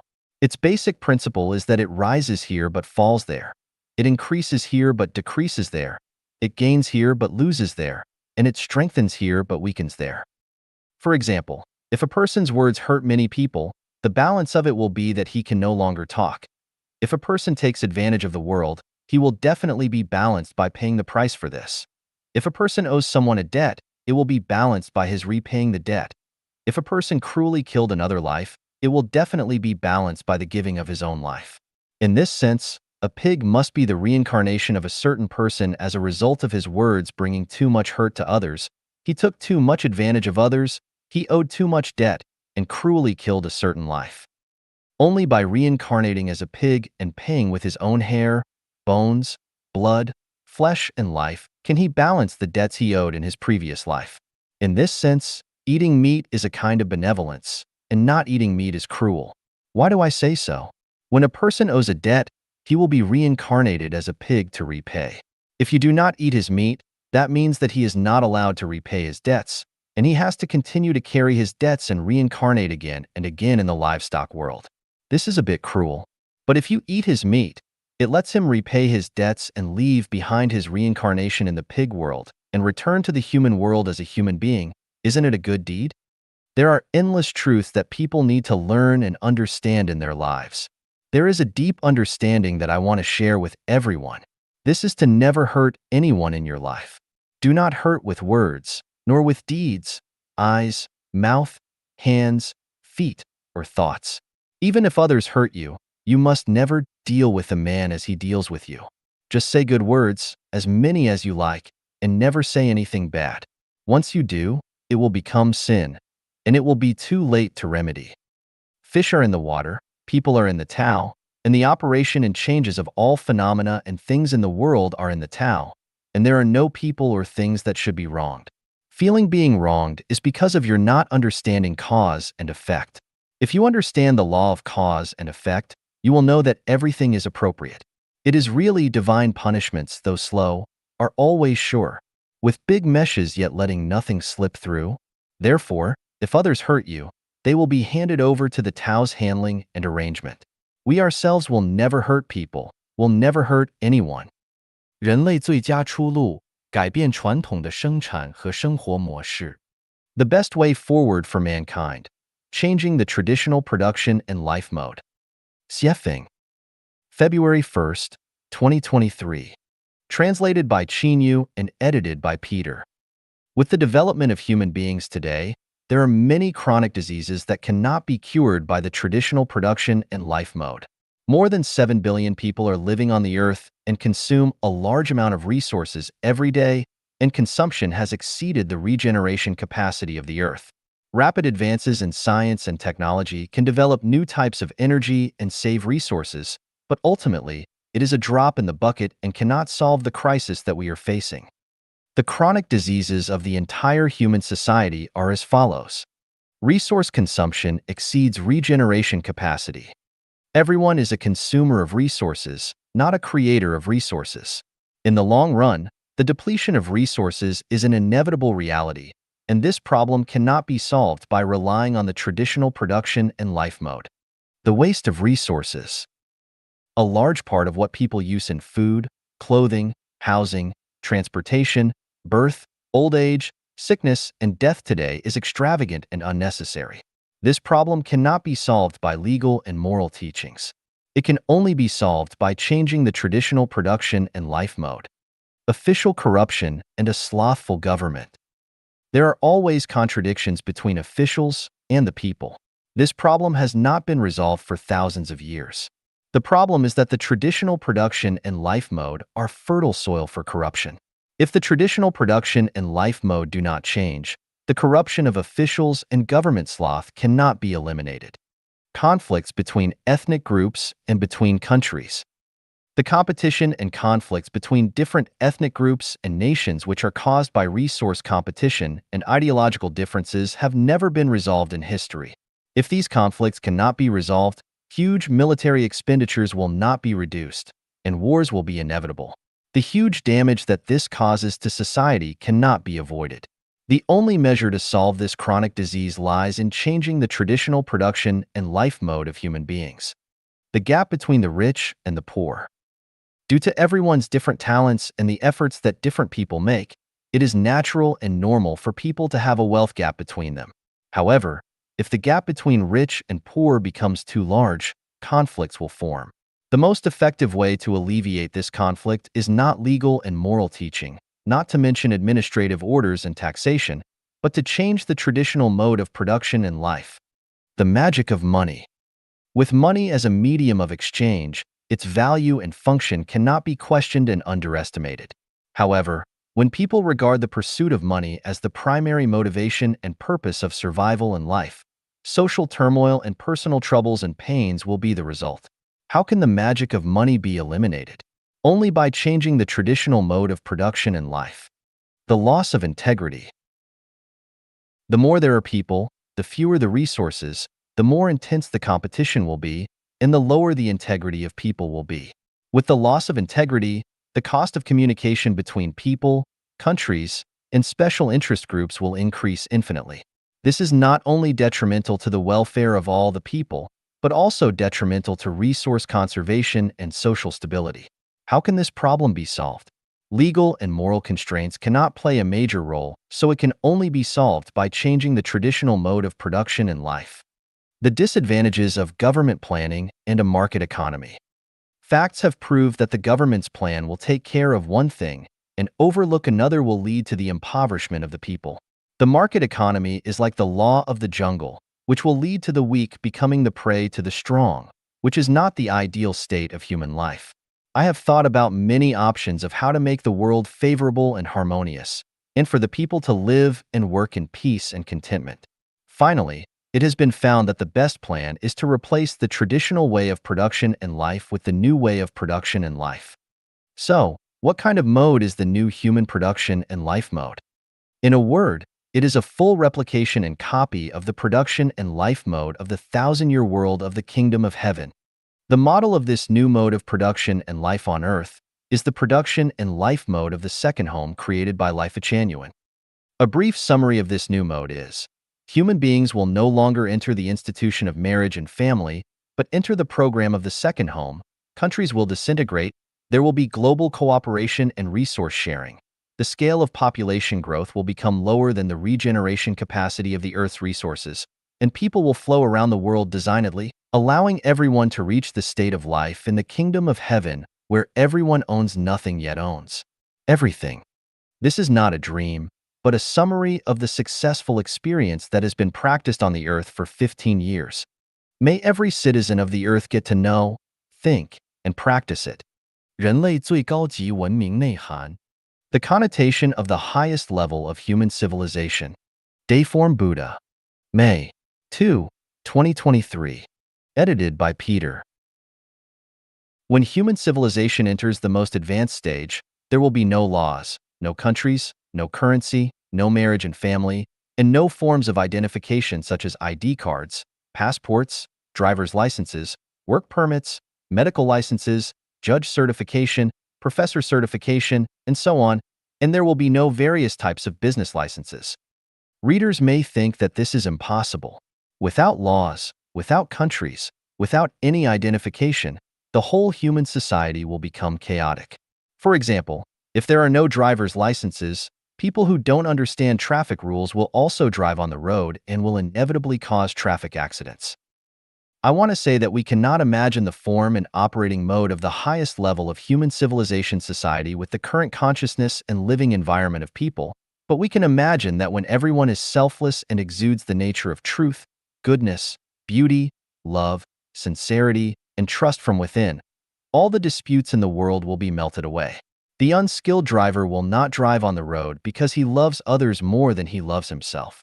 Perhaps some readers may think that people cannot completely achieve unselfishness and selflessness, but in fact, when the traditional production and life mode of society will be replaced by the second home mode, people will find that the more unselfish and selfless they are, the more they will enjoy the joy and beauty of life and life to the greatest extent. We have proven this through 14 years of this production and life mode in practice. Without countries, laws, and marriage and family, will everything become chaotic? No. When we emulate the thousand-year world mode, we will find that the higher the degree of freedom, the more civilized people will become. The more restrictions and constraints, the more people's selfishness, greed, and opportunism will be stimulated. Moreover, when tens of millions of second homes are born on the earth, people will choose to enter these homes to live in, and all the homes will operate according to universal values and the way of nature. All people on earth will become members of this big family of homes, and no matter what they do, whether it is power generation, farming, clothing production, education of children, shepherding on the grassland, or technological innovation in the laboratory, people from all walks of life will become members of the Earth family. Without currency and private property, everyone will freely use their intelligence and talents, and all the issues of food, clothing, housing, transportation, aging, and death will be resolved by this big family. No one would want to keep currency or have private property. Each second home has 30 to 300 members, and each member rotates to work and live in another home for 3 years. When people around the world start to flow freely, there will be no more national, party, religious, or cultural barriers, and any turmoil and war will no longer occur. Hunger will also disappear, and the probability of theft, robbery, corruption, fraud, and deception will become negligible. I am very sure that everyone must have 100,000 questions in their hearts about this, but I can tell you that I have thought of all the problems you are worried about, and I know the solutions. I can also tell you accurately that no one's thinking in the world today is deeper than mine, and no one's solution to solving problems is superior to mine. Even if the Eastern saint that everyone is looking forward to comes, it will not surpass my theory and practice.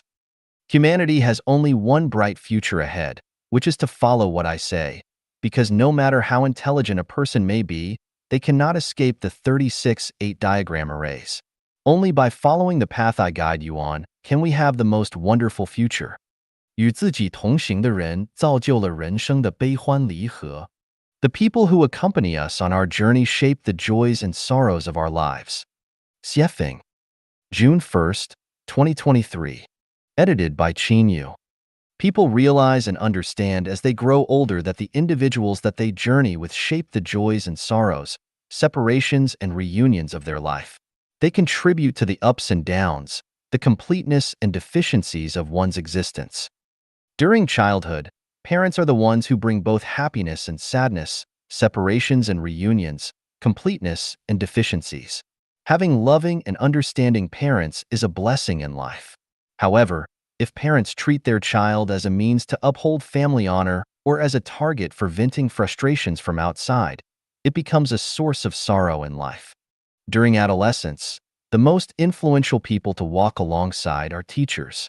Their words, actions, and evaluations lay the foundation for one's character and outlook on life. Wise and caring teachers pave the way for a hopeful and bright future, while narrow-minded and bitter teachers fill the sky of one's life with clouds, lacking warmth and sunshine. Young adulthood is a vibrant period for expanding one's social boundaries, and making friends is inevitable. Typically, people form 2 or 3 close friendships, and it is precisely these close friends that bring about significant turning points in one's life.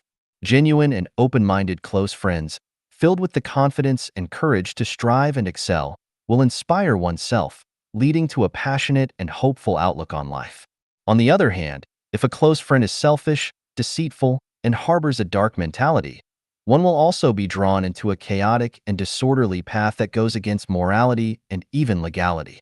In middle age, the most important companion in life is a spouse. If one is fortunate to meet a considerate, capable, and affectionate partner who excels at managing household affairs, it is a great blessing. Conversely, encountering an unreasonable, selfish, and greedy spouse who lacks understanding and often voices complaints creates a life filled with bottomless sorrow and misery. In such circumstances, whether it is the husband or the wife, thoughts of suicide often emerge in their minds. The inner pain has nowhere to be expressed, and they can only silently endure day after day, year after year. In old age, as physical strength gradually wanes and illnesses silently afflict the body, confidence in life diminishes. People around us unconsciously begin to drift away. At this time, the attitudes and treatment received from our children become the final scenery on the journey of life. If children are filial, it is a stroke of great fortune, bestowing immense blessings and great destiny. However, if children are unfilial, physical and mental suffering seeps into our marrow and nerves. Ultimately, the journey of life concludes in a state of calling to the heavens without response and crying to the earth without answer.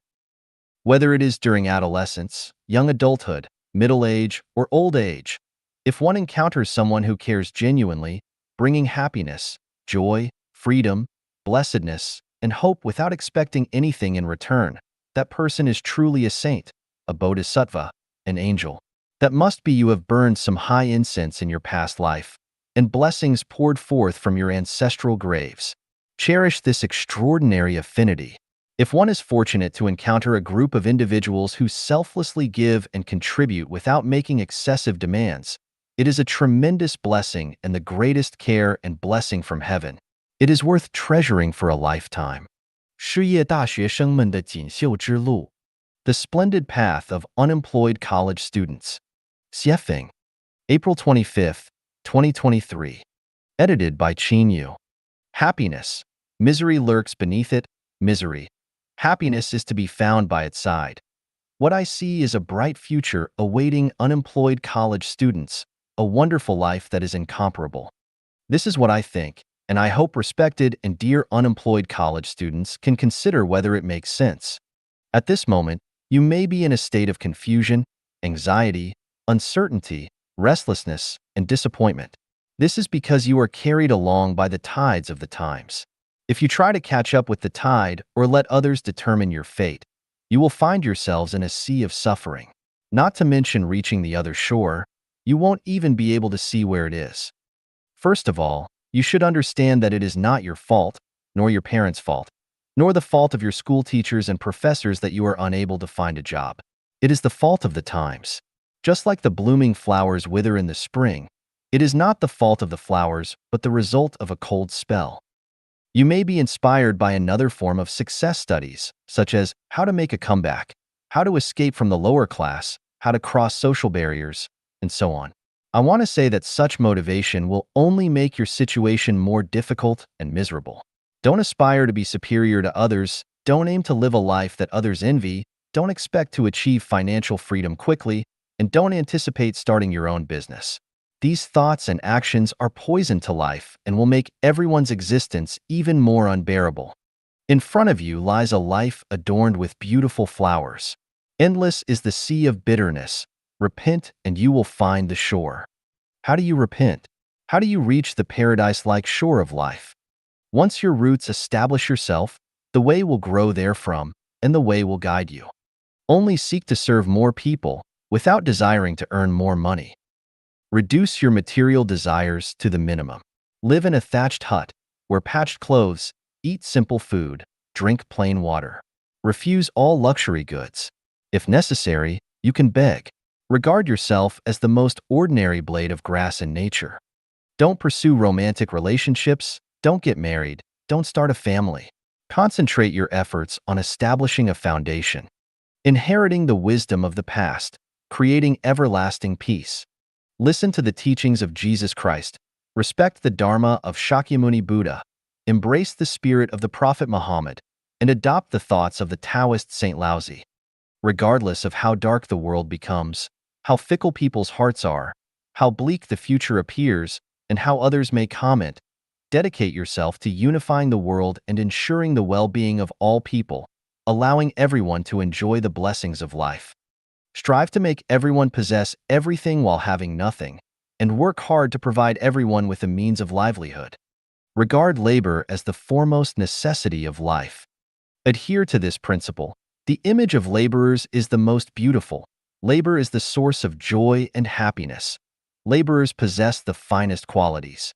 Engage in diligent work every day, create, and never allow yourself to be idle. Abandon laziness. Abandon getting something for nothing. Abandon seeking comfort and despising hard work, and abandon seeking quick gains. Sing the praises of all laborers in the world. Embrace unconventional thinking and indulge in wild imagination. Reversion is the action of the Tao. When the majority moves west, quickly move east. When the majority flock to the cities, quickly go to the countryside. When the majority prioritizes pragmatism, quickly prioritizes ideology. Whatever the majority criticize, quickly sing its praises, and vice versa. Distance yourself from money, power, fame, and profit, including distancing yourself from the wealthy, influential, famous, and powerful. Get closer to the most ordinary and common laboring masses. Reverse all the perspectives on life, values, worldview, outlook on life, and moral outlook that human society has established, and establish anew the 5 outlooks necessary for the highest level of civilized society.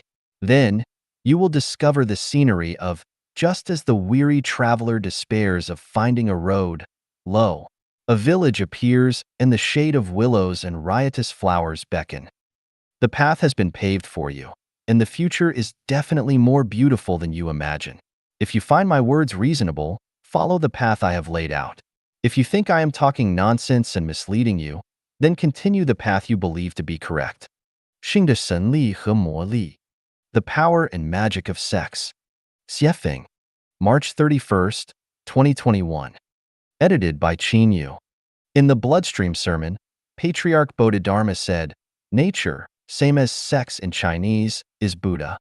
What propels society forward is sex. The universe is a dance of sex. The fulfillment of sex is the fulfillment of life and the fulfillment of the universe. In order for a person to become immortal, achieve enlightenment, and become divine, they must attain the fulfillment of sex." From the principle of Taiji, every life is polarized, either masculine or feminine. Only when the masculine and feminine unite can life become complete. The power of sex is immensely strong. It is impossible to transcend sex, self-deception.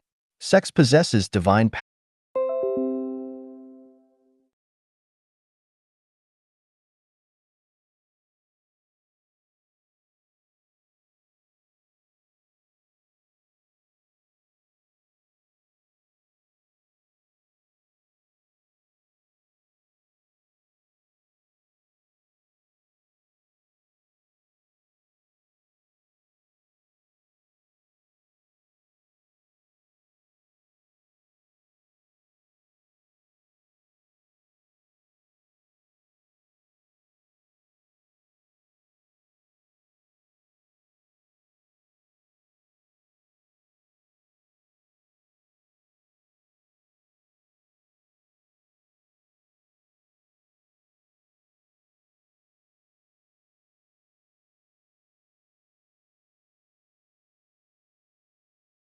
Thus, sex should bloom freely like wildflowers in the mountains and flow freely like rivers. Sex is amoral, therefore, moral standards should not be imposed upon it. The following conclusions are derived from an insightful perspective on sex. They may be shocking, but I hope readers will not reject them based on outdated beliefs and moral standards. To determine their correctness, rational analysis and judgment should be employed. Respecting facts, examining them with a scientific spirit and logical abilities, and avoiding emotional reactions is crucial, as becoming emotional renders one unable to reason. The conclusion is as follows. Regarding anyone's sexual life and behavior, no matter how strange, bizarre, even absurd, or how promiscuous, licentious, immoral, or even deviant it may seem, as long as it does not harm others or society, as long as it is not forced and is willingly embraced by those involved, it should be tolerated and should not be condemned or even criminalized. For example, sexual intercourse between humans and animals, between a father and daughter, mother and son, grandparents and grandchildren, son-in-law and mother-in-law, and so on. For example, the fickleness of women and their involvement in multiple sexual relationships, the promiscuity of men and their involvement in multiple sexual relationships, and instances of infidelity within marriages, and so on.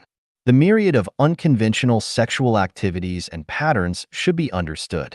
Human society does not need to astonish or insult these individuals, nor should it hold them hostage to morality. I solemnly declare that I do not endorse the aforementioned sexual behaviors, but I can understand them. Those who have a full stomach have no idea how it feels to be hungry. The wealthy cannot truly experience the hardships and helplessness of the poor. Those with a full stomach cannot set standards for those who are hungry, and the wealthy cannot dictate norms for the poor. This is similar to how lions and tigers cannot establish behavioral guidelines for zebras and gazelles, and wolves cannot set boundaries for sheep. When the powerful drive of sex erupts, the best approach is to satisfy sexual desires. When satisfaction cannot be achieved, people will seek various ways to fulfill their intense sexual cravings. People do not desire to engage in sexual intercourse with animals. However, if conditions for sexual intimacy with humans are not present, they may resort to releasing sexual energy through intercourse with animals. If even that condition is unavailable, individuals may engage in sexual relations with their own daughters, sons, grandsons, granddaughters, uncles, aunts, mothers-in-law, nephews, nieces, and so on. As for infidelity or sexual relationships between masters and disciples, teachers and students, these are already considered quite normal phenomena. In the world of women, sex workers are a group of extraordinary women because they provide countless men with sexual fusion and satisfaction. They are considered great because they adhere to the principle that the higher the degree of shared experience, the greater the value. Therefore, it can be logically deduced that women who engage in sexual relationships with more men and men who engage in sexual relationships with more women should be affirmed and should not be subjected to condemnation or persecution. Human beings should prioritize reality. Once individuals reach maturity, they enter a stage of sexual needs. Maximizing the acquisition of sexual energy not only leads to happy and fulfilling lives for each person, but also promotes a harmonious and stable society that progresses towards civilization. The prerequisite for human civilization is sexual freedom. Without sexual freedom, human civilization cannot be achieved. Sex is a form of energy and a resource that is inexhaustible. However, when individuals monopolize sexual resources, the resource becomes particularly scarce. Once it becomes scarce, it is inevitable that animal mating and incestuous behavior cannot be eradicated, and the trading of sex cannot be avoided, which leads to troubles, anxieties, pains, and even crimes. Of course, the more sexual partners one has and the higher the frequency, the higher the risk of contracting sexually transmitted diseases, including HIV/AIDS. This negative consequence can be addressed through a program, such as requiring sexual health certificates for sexually mature individuals. This is achievable. However, it is not appropriate to abstain from sexual activities solely because there is a risk of contracting sexually transmitted diseases, just as one does not stop eating because eating can cause various illnesses. Life is like a dream. All space directions are void. We should have full experiences and live our life to the most so that we won't have regrets when we leave the earth. Being satisfied and dying blissfully is better than being consumed by worries and regrets.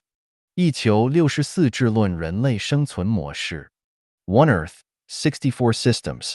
On the Mode of Human Survival. Xiefeng. April 13th, 2021.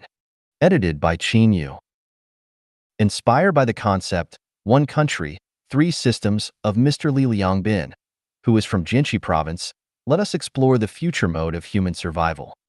The most ideal life mode for humanity in the future is the Xiefeng-style communism. However, before that, we can implement the One Earth, 64 Systems as a transitional mode. The so-called One Earth, 64 Systems implies that there can exist 64 different life modes on Earth. Let's examine the following scenario. In a circle, there are cows, horses, donkeys, sheep, pigs, dogs, chickens, ducks, and geese. Due to their different habits, food preferences, and physical characteristics, conflicts, arguments, and fights often arise between them. Chickens, ducks, and geese often complain that sheep, pigs, and dogs trampled on their eggs. Sheep, pigs, and dogs frequently lament that cows, horses, and donkeys snatch their food. Cows, horses, and donkeys often grumble about chickens, ducks, and geese defecating in their feeding troughs. All the animals blame each other for excessive flatulence, making it unbearable for anyone.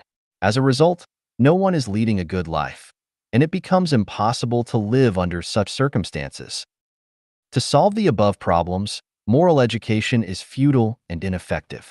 The best approach is to separate them and provide each animal with its own enclosed space, corresponding to their species. This way, we can avoid mutual complaints and torment. The human species has some similarities to the livestock mentioned above. Some people prefer the capitalist way of life, while others prefer the primitive tribal lifestyle, socialism, communism, anarchism, democracy, dictatorship, rice, noodles, meat-based diets, vegetarian diets, monogamy, polygamy, or polyandry. The list goes on.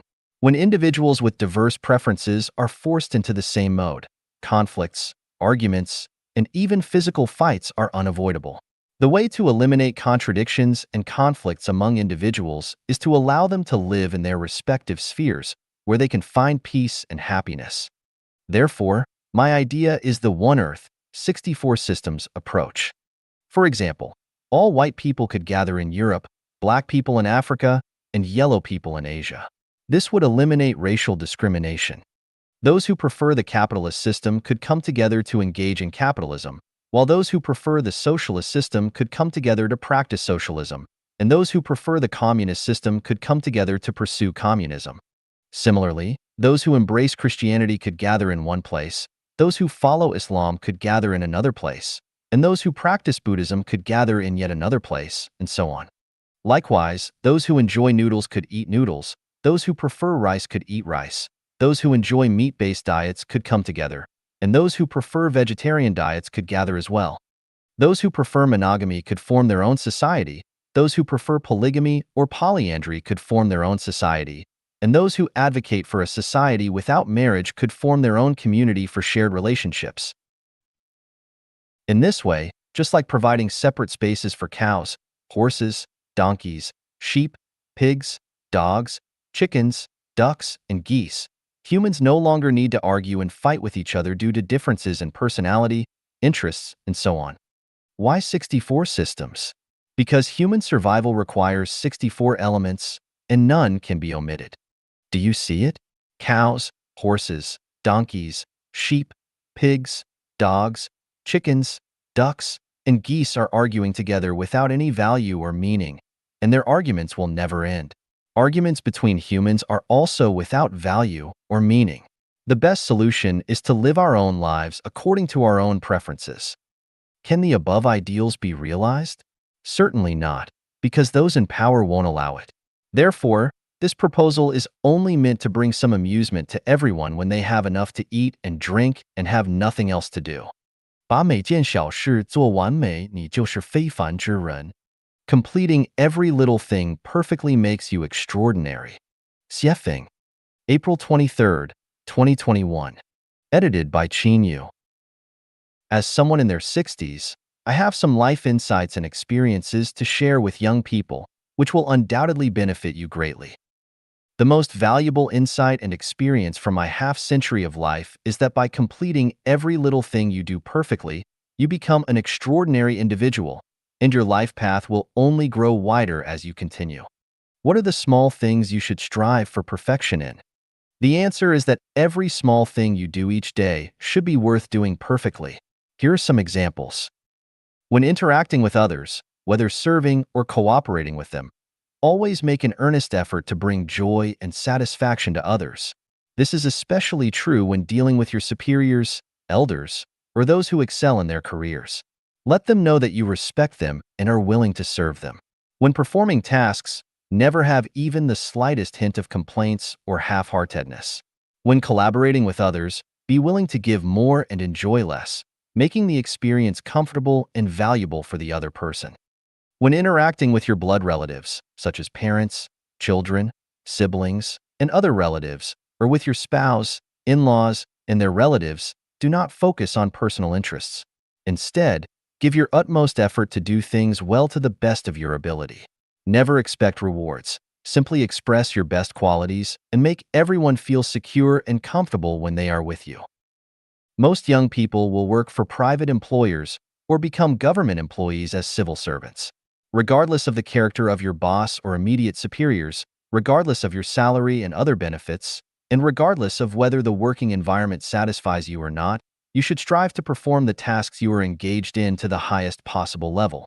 Never think that you are working for your boss or the country, or that your efforts are not worth it.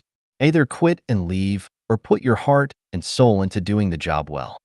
Whether in interpersonal relationships or in your work, always remember that there are one or several pairs of eyes constantly watching you. Even when you are alone, there are eyes watching. This is the secret I discovered after becoming a guide in Life Genuine. Moreover, be aware that the people watching you are not those of lower or equal level to you. They are always more advanced and outstanding than you. They are the ones who determine whether your future will be smooth.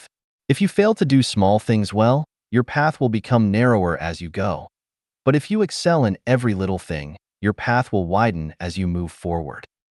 Every word spoken and every action taken by a person is recorded in the detention information space.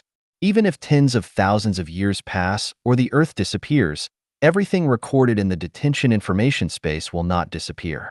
Once a word is uttered or an action is taken, it is impossible to change it. Nowadays, the online world and platforms like WeChat provide a vast space for us to showcase our talents. However, we must be vigilant because every word we speak in the online world or in WeChat groups, etc., will influence our future. Every word and every action pave the way for our future. Speaking perfectly and doing every little thing perfectly paves the way to heaven, while speaking and acting in an ugly way paves the way to hell. As I said before, what information you input into the world determines what results the world will give you. Therefore, be cautious with every word you speak and put your heart and soul into completing every little thing perfectly. Every word we speak and every action we take fully reflects our inner world and life qualities. It is important to be aware that sometimes a single word we speak or a small thing we do can change the trajectory of someone's life. All the words we say and the things we do collectively shape the trajectory of our lives. Extraordinary lives are those who complete every little thing perfectly. 不幸是生命旅途上转折的起点。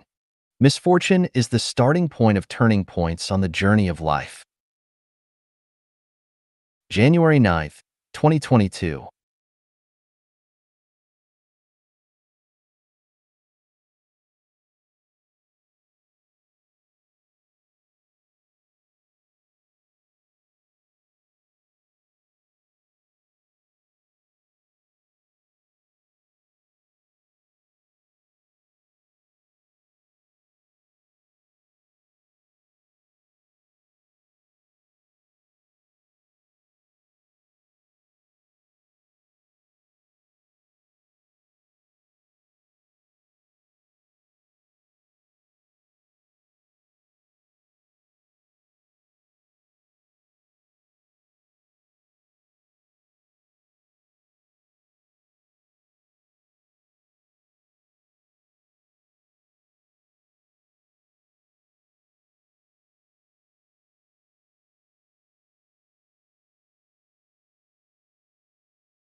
January 9th, 2022. Edited by Qin Yu. As a guide in Life Genuine, I understand that Life Genuine members who follow the guide to climb the peak of life know that whether it's the articles I write or myself, everything is presented truthfully and transparently to the public. I have nothing to hide or conceal. I am transparent. I am real. There is no hypocrisy, no artificiality, no pretense, no schemes, no tactics.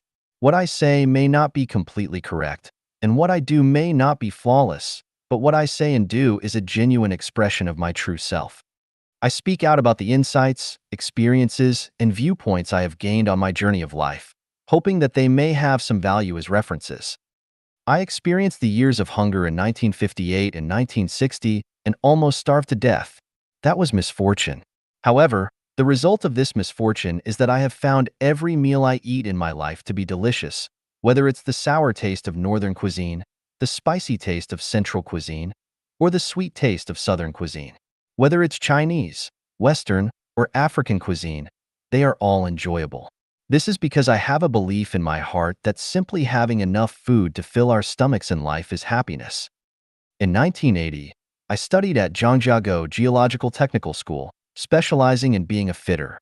During one semester, I was assigned to the automotive repair workshop to learn car mechanics. The master had 2 apprentices, and one day the master asked his 2 apprentices to let me practice driving by taking the car to the school playground. The older apprentice explained to me how to operate the car and then got out of the car. However, the younger apprentice grabbed the steering wheel and started the car, practicing without ever letting me drive. During the practice, students from the fitter class and mechanic class came to the playground for physical education, and the younger apprentice was driving in a reckless manner. It was unfortunate for me that the younger apprentice didn't let me drive, but this misfortune saved me from disaster. Every time I think of that scene sitting in the driver's seat on the school playground, watching the younger apprentice nervously practicing driving, I am grateful that fate didn't let me drive that day. If the person holding the steering wheel had been me instead of the younger apprentice, I could have driven and hit many classmates, with terrible consequences. I might have been born with the qualities to become an official. During my primary school, middle school, technical school, college, and the first semester of university, I was almost always the class monitor. At the age of 18, I became the deputy secretary of a brigade managing 11 production teams. In 1984, I was designated as the director of the 3rd echelon in the Geological Hydrology 3rd team. In 1988, I was designated as the principal of a school for children of employees in the Geological Bureau. In 1992, I was designated as the director of a prospecting machinery factory. Unfortunately, I messed up all these positions because I didn't take those official positions seriously. Looking back today, this misfortune was actually a great blessing.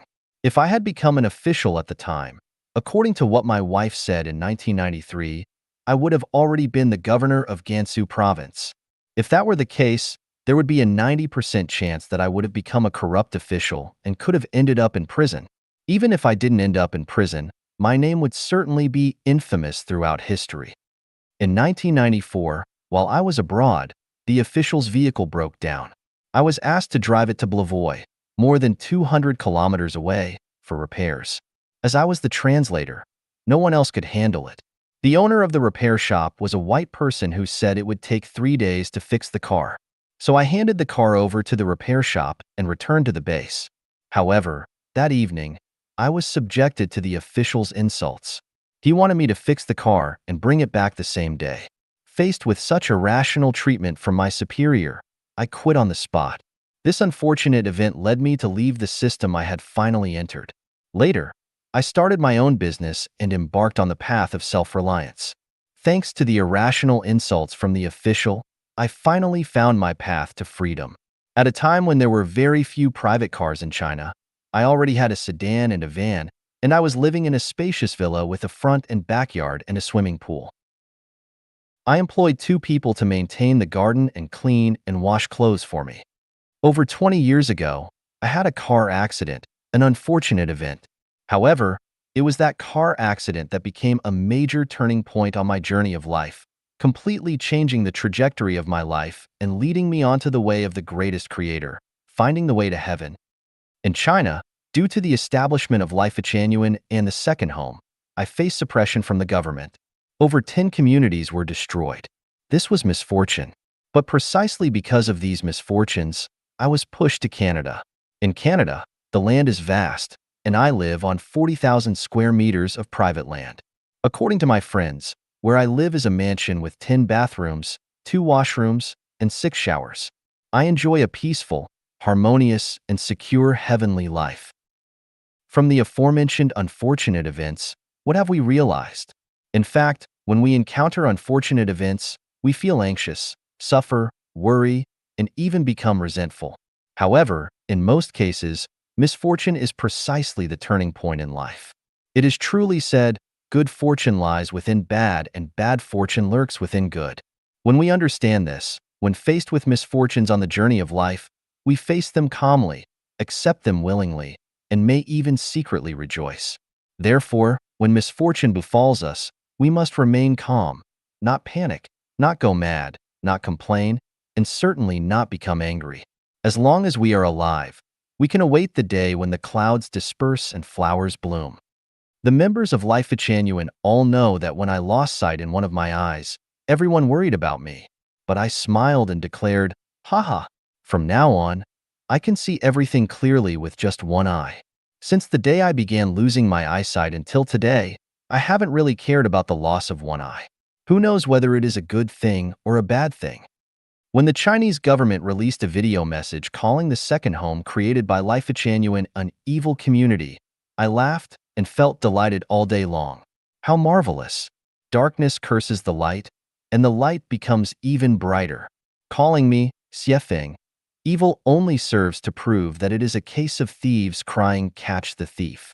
As a result, the status, value, and significance of Life Genuine in history will shine even more brilliantly, and future generations will have profound respect when they hear about Life Genuine.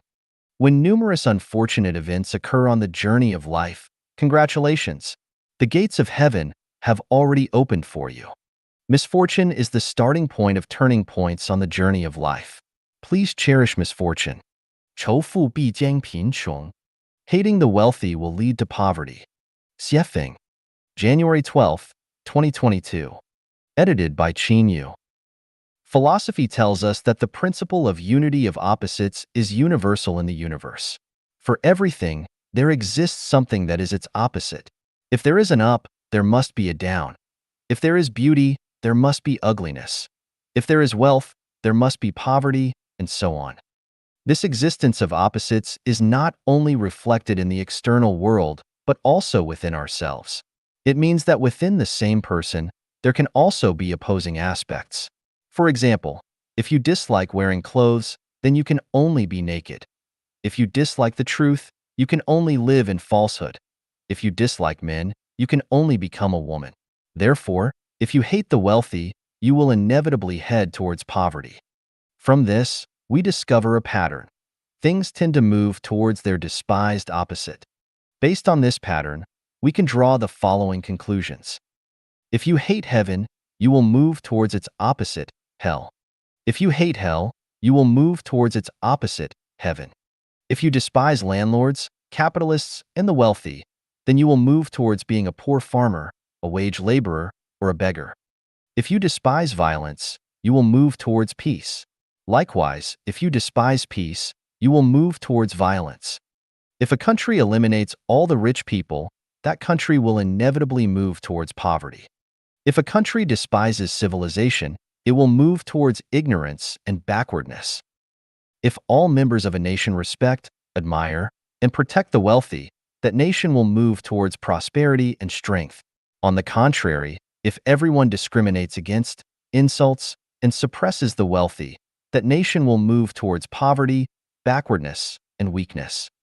Likewise, if a nation, a country, despises nations and countries that are wealthier and more civilized than itself, that nation and country will inevitably move towards poverty, isolation, backwardness, ignorance, and barbarism.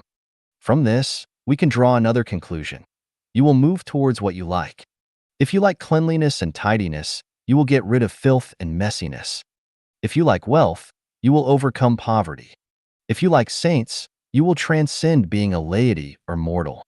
If you like freedom, you will break free from the shackles of slavery. If you like heaven, you will escape the engulfment of hell. Our reality is created by our consciousness. A consciousness of poverty can only create a reality of poverty, and only a consciousness of wealth can create a life of abundance. Just look at Israel and Japan, and then look at Zimbabwe and Venezuela. The logic is evident. Do you want to live in heaven? If so, you must first have the consciousness of heaven. How can you have the consciousness of heaven? Take a look at my descriptions of the 1,000-year world, 10,000-year world, and the Elysium Celestial Islands continent. With those descriptions, you can have the consciousness of heaven. If you don't believe in my description of heaven, then look at the production and living scenes in the real second home on earth. They can also nurture the consciousness of heaven. Without the consciousness of heaven, no matter how much you practice or strive, you will never reach heaven. In conclusion, hating the wealthy will lead to poverty. Consciousness determines one's present situation and future. 如何走出痛苦？ How to break free from suffering. Xiefeng, January 15th, 2022. Edited by Qin Yu. Feeling uncomfortable, depressed, troubled, anxious, worried, fearful, disappointed, and hopeless are forms of suffering. Suffering originates from three aspects: physical, mental, and spiritual. Physical pain can be endured and healed, and spiritual pain can be eliminated by establishing faith in the greatest creator. However, suffering arising from the mind is difficult to overcome and dissolve. Mental suffering stems from a lack of freedom, whether it be physical, mental, financial, or in one's actions. Any form of restriction on freedom can lead to mental anguish. Therefore, the core root of mental suffering lies in the inability to experience freedom. To break free from mental suffering, the first step is to identify the root causes that lead to such suffering and eliminate them, thereby allowing mental suffering to disappear. How can we find these causes? Start from the closest and move towards the farthest. Because the closer something is, the more likely it is to cause suffering, while the farther away it is, the easier it is to bear the resulting pain. Starting from the closest, the people who have a close relationship with oneself are likely to be the source of mental suffering. Spouse, parents, children, siblings, relatives, neighbors, colleagues, friends, superiors, subordinates, teachers, masters, partners, fellow practitioners, etc. Moving towards the farthest, factors that cause mental suffering mainly come from thieves, bullies, hooligans, gangs, families, tribes, extremist groups and organizations, nations, states, governments, political parties, and religions, etc. For example, restrictions on physical freedom mainly come from marital relationships, restrictions on mental freedom mainly come from political parties and religions, restrictions on financial freedom mainly come from relatives and market monopolies, and restrictions on freedom of movement mainly come from the machinery of the state. When faced with suffering, moral education and preaching from sages and religious doctrines hardly have any effect. Spiritual practices and inspirational quotes may temporarily numb the pain. So-called spiritual cultivation and chicken soup for the soul are merely scratching the surface, and the fundamental solution lies in rebuilding the order of human production and life. The measures and pathways to completely eliminate individual and human suffering are as follows. Eliminate marriage and dissolve families. Political parties should not be involved in government management. Religion should not participate in government affairs. Open borders among countries and allow people to freely move and migrate. Promote the production and life mode of the second home of Life Genuine. All global citizens move towards the era of Life Genuine. I have prepared the path for the happiness of all humanity, from theory to practice. The future form of human society will neither be a legalistic form like the United States nor a rule by man like China. Instead, it will be a holographic way guided by saints and managed by sages. At that time, the state of society will be, the talented will be put to good use and the whole world will be one family. No one will pocket anything found on the ground and doors are not bolted at night. The young being well educated and the old being looked after properly, people fully display their talents, and resources are fully utilized. Everyone fulfills their responsibilities, living in peace and prosperity. The world will be harmonious, with favorable weather conditions, thriving industries, wealthy and abundant, and suffering will disappear forever from now on. 走出思维迷思一 How to break free from mental fallacies, Part 1. Xiefeng, March 2nd, 2022. Edited by Qin Yu. Those who focus on the outcome of life are the most unfortunate, while those who enjoy the present are the most carefree. Many people tend to weigh the pros and cons, look ahead, and consider all the possible obstacles and difficulties before making plans or decisions. I want to say that this is a mental fallacy and a mindset that leads to a pessimistic life. For example, if a couple planning to get married knows that they will divorce 10 years later, they might choose not to get married at all, and even if they do get married, their days will not be as sweet. On the other hand, if they are unaware of the future divorce, they can experience a period of sweetness and enjoy a wonderful time during their love and marriage. Suppose Life Changyuan had informed all the Chanyuan Celestials before creating the second home that no matter how many communities we build, they will eventually be destroyed by the government. In that case, would Chanyuan Celestials still have the enthusiasm and passion to create numerous communities? Would they still put meticulous effort into building beautiful and magnificent communities? Of course not. If the results were not revealed in advance, Chanyuan Celestials would wholeheartedly and passionately create communities, even if they were eventually destroyed. What would be the significance in that? Now I ask, are there any Chanyuan Celestials who regretted their decision to participate in the creation of communities? I speculate that there isn't a single one. Why is that? It's because we have experienced a way of life that 99% of humanity has never experienced during the process of creating communities. Through first-hand experience, we have come to know the existence of the 1,000-year world, and from there, we can deduce the existence of the 10,000-year world and the Elysium Celestial Islands continent. At the same time, we have experienced true happiness, joy, freedom, and bliss. As a result, our vision has expanded, our mindset has grown, our state of being has elevated, and our understanding of the current state of human society has deepened. Most importantly, our consciousness has transformed from human consciousness to celestial consciousness. This is a leap in life, a transformation, and an adventure on the glorious journey of life. Therefore, I speculate that no Chanyuan Celestial regrets immersing themselves in the life of creating communities. Therefore, we come to a thinking conclusion. Engage in life, engage in creation, but do not dwell on the difficulties that may arise during the process, and do not ponder over the outcome, because the outcome is within the process itself. If the process is beautiful, life will be more meaningful, and the result of life is bound to be beautiful. So, do not pursue the outcome of life, for the outcome of life is death. What we pursue is the result of life. When life is elevated, no matter how the process of life unfolds, it will be meaningful and valuable. Even if the government repeatedly destroys the communities we have built, we have already obtained what we were meant to obtain and will never regret it. Look at the historical figures. The outcomes of their lives are almost always unfortunate. Knowing that life can be unfortunate, yet people in the present still passionately strive, struggle, worry, suffer, laugh, and cry. This grand drama of life on the stage continues to play out without any novelty. Those who understand this truth live extraordinary, romantic, carefree lives, while those who do not understand this truth not only lead unfortunate lives, but also face even more unfortunate outcomes in life. This is called awakening, also known as enlightenment. 走出思维迷思2. How to break free from mental fallacies, Part 2. Xiefeng. March 3, 2022. Edited by Qin Yu.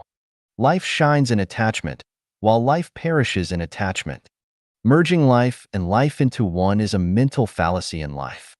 Life is merely a brief moment in the journey of life, but the unfolding of this fleeting moment determines the scenery of the next journey. Due to the lack of understanding about the mysteries of life and time, people mistakenly take life as the entirety and ultimate meaning of life. Consequently, they perform tragic dramas on the stage of life. The material world is the manifestation of the non-material world, and life is but a manifestation of life. When people are captivated by the appearance of the material world and become attached to the pursuit of material wealth, status, and fame, they miss the opportunity to uplift life and, in turn, sow the seeds of negative consequences. When a fish freely roams in rivers, lakes, and seas and discovers delicious bait, it rushes up and swallows it in one gulp, losing its freedom and becoming a meal on the angler's chopping board. Similarly, when people relentlessly strive for material wealth, power, status, and honor, and eventually satisfy their desires, they are like fish that have swallowed the bait without realizing it, indulging in self-satisfaction. However, they have already become the meat on the devil's chopping board. Not to mention historical and foreign figures, let's take a look at the individuals in modern and contemporary China who have gained fame in the fields of wealth, power, and honor. Aren't they all fish that have swallowed the bait? Now, look at ordinary people. How many of them have been or are still madly devouring the bait like fish? To make one's life brilliant, one must be attached. Attached to making money, gaining power, achieving status, acquiring fame. One can also be attached to one's marriage and family, nation and country, political parties and religions, ideologies, truths, and ideals. As long as there is attachment, life can move towards brilliance. However, when one is attached to something or a certain belief, the flower of life withers, heading towards exhaustion and decline. Consider a couple deeply in love. When they cannot bear to be apart, feeling like the world would collapse without each other, and believing that life has no meaning without their partner.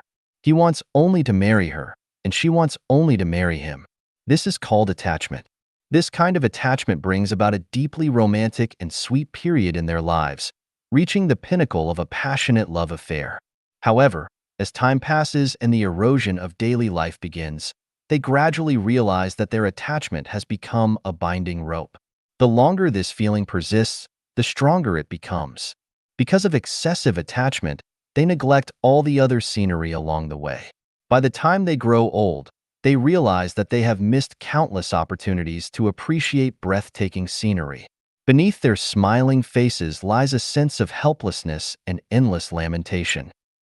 An old man descending from a mountain tells young people who are excitedly climbing up, "There is nothing worth seeing at the mountaintop.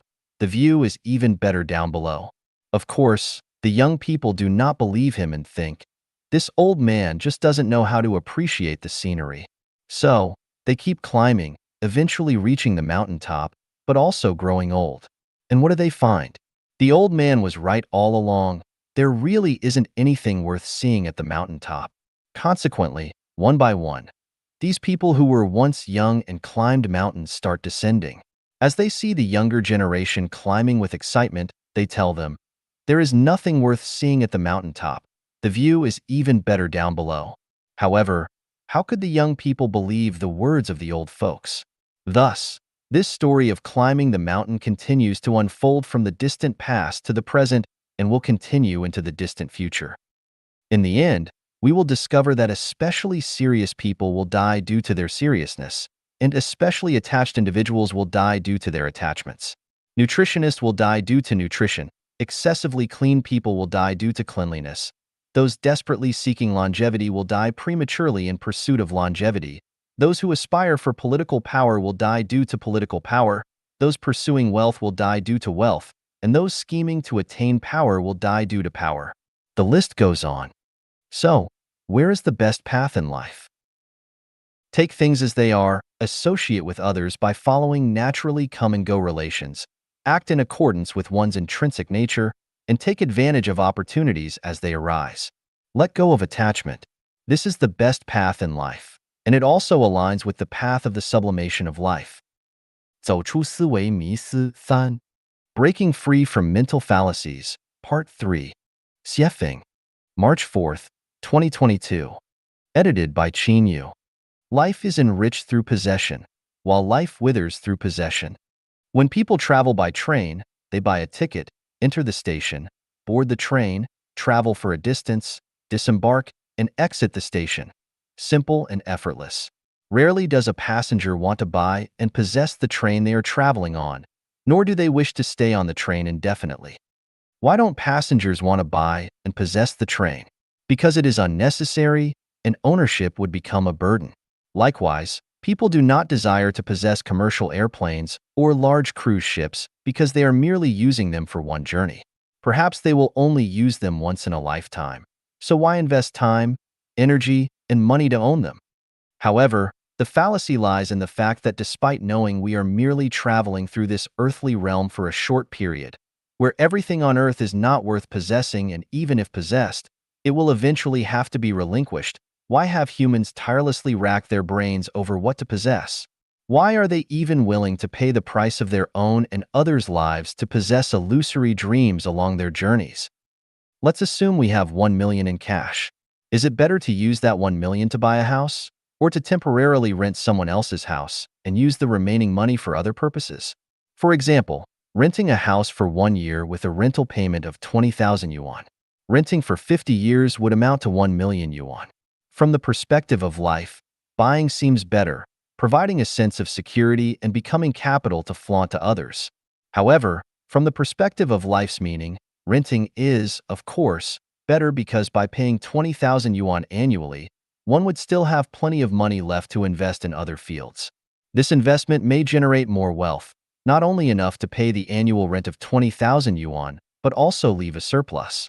In other words, after 50 years, one would still have 1 million yuan in hand, while buying the house outright would leave one penniless. Some may argue that buying a house preserves its value, while money in hand may depreciate due to inflation. However, this is also a fallacy.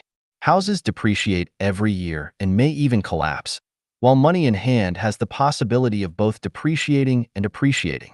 Therefore, we do not analyze or speculate on these contingent factors. What we are analyzing now is whether a possession is worthwhile. The mistaken belief of striving to possess something is a human fallacy, also the root cause preventing humans from living a heavenly life. People feel secure when they possess something.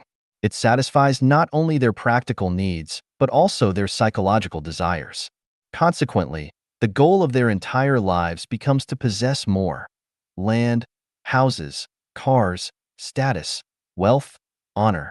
Moreover, they desire to possess people, such as in a marital relationship, where each claims ownership of the other. This is my man. This is my woman. This is my child, and so on. If you were to ask someone, "What do you possess?" and they answer, "I have a villa and a luxury car. I own a company and a business. I have 200 acres of land. I have 30 cows. I have an iPhone," people would look at them with envy, respect, and even admiration. However, if the answer is, "I have nothing," people would look at them with disdain, contempt, and even scorn. When the mistaken view of life, and values becomes a general principle for the masses, mistakes turn into correctness, fallacies turn into truth, and heaven turns into hell. When a person dedicates their lifetime and energy to possessing more and more things, they lose the qualifications to appreciate the artistic charm of life and obtain a ticket to heaven. Heaven is heaven precisely because every life possesses nothing. It is a state of having nothing. Paradoxically, it is because every life possesses nothing that it achieves the result of possessing everything.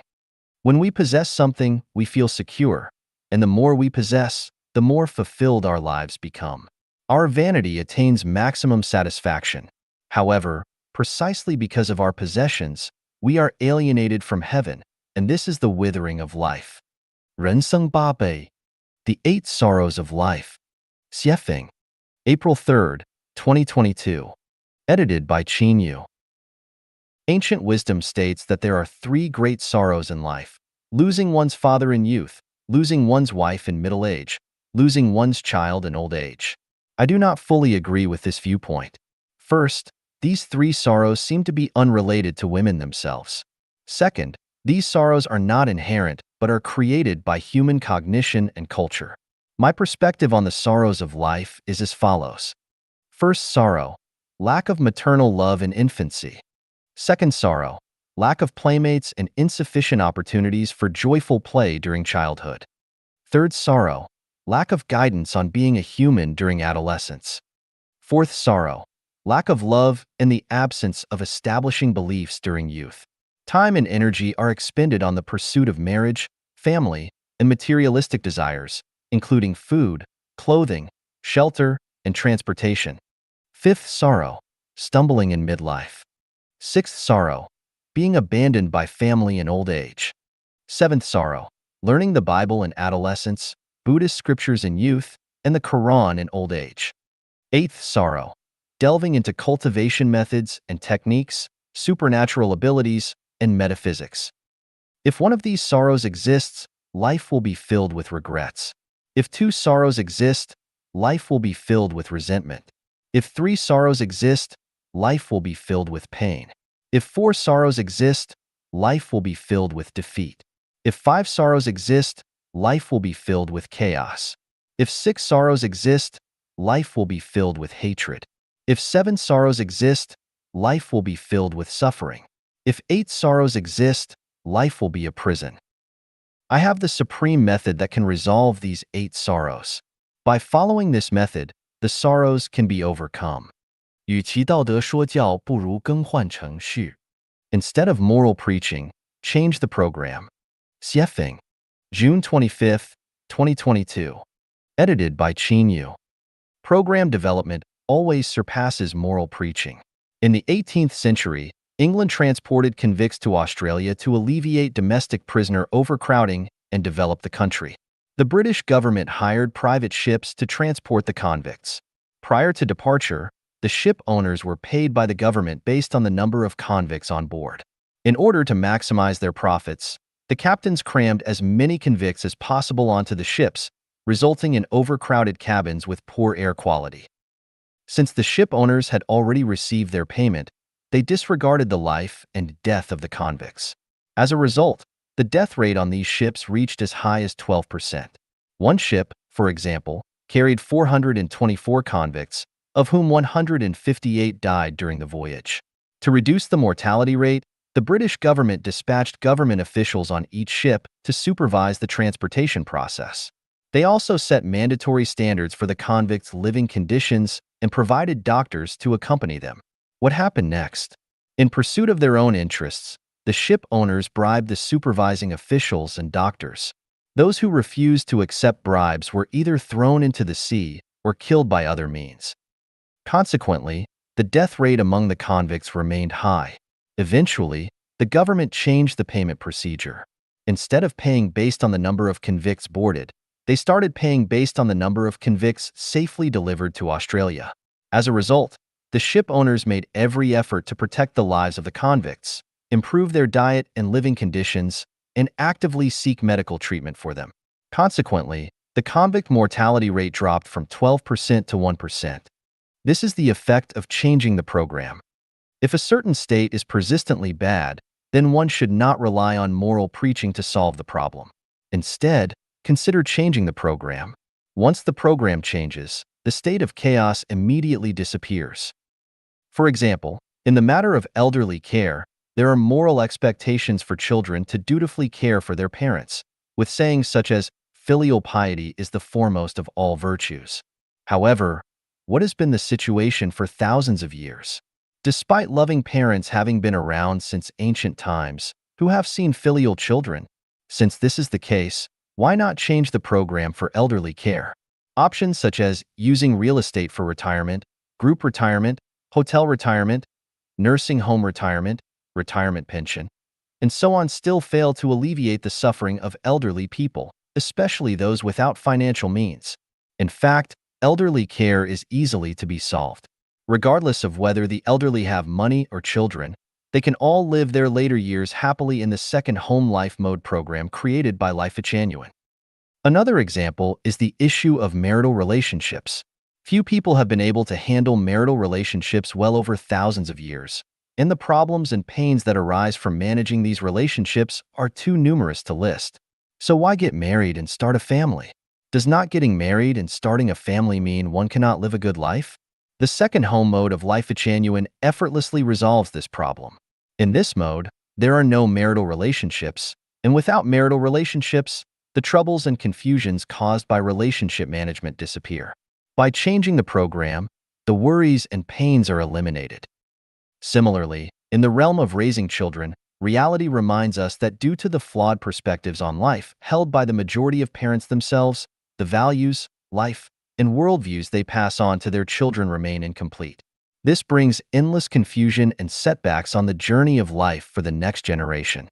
Therefore, raising children in an environment where they are nurtured and educated by perfect teachers in their spiritual realm frees parents from the labor of raising children and allows children to establish correct values from a young age.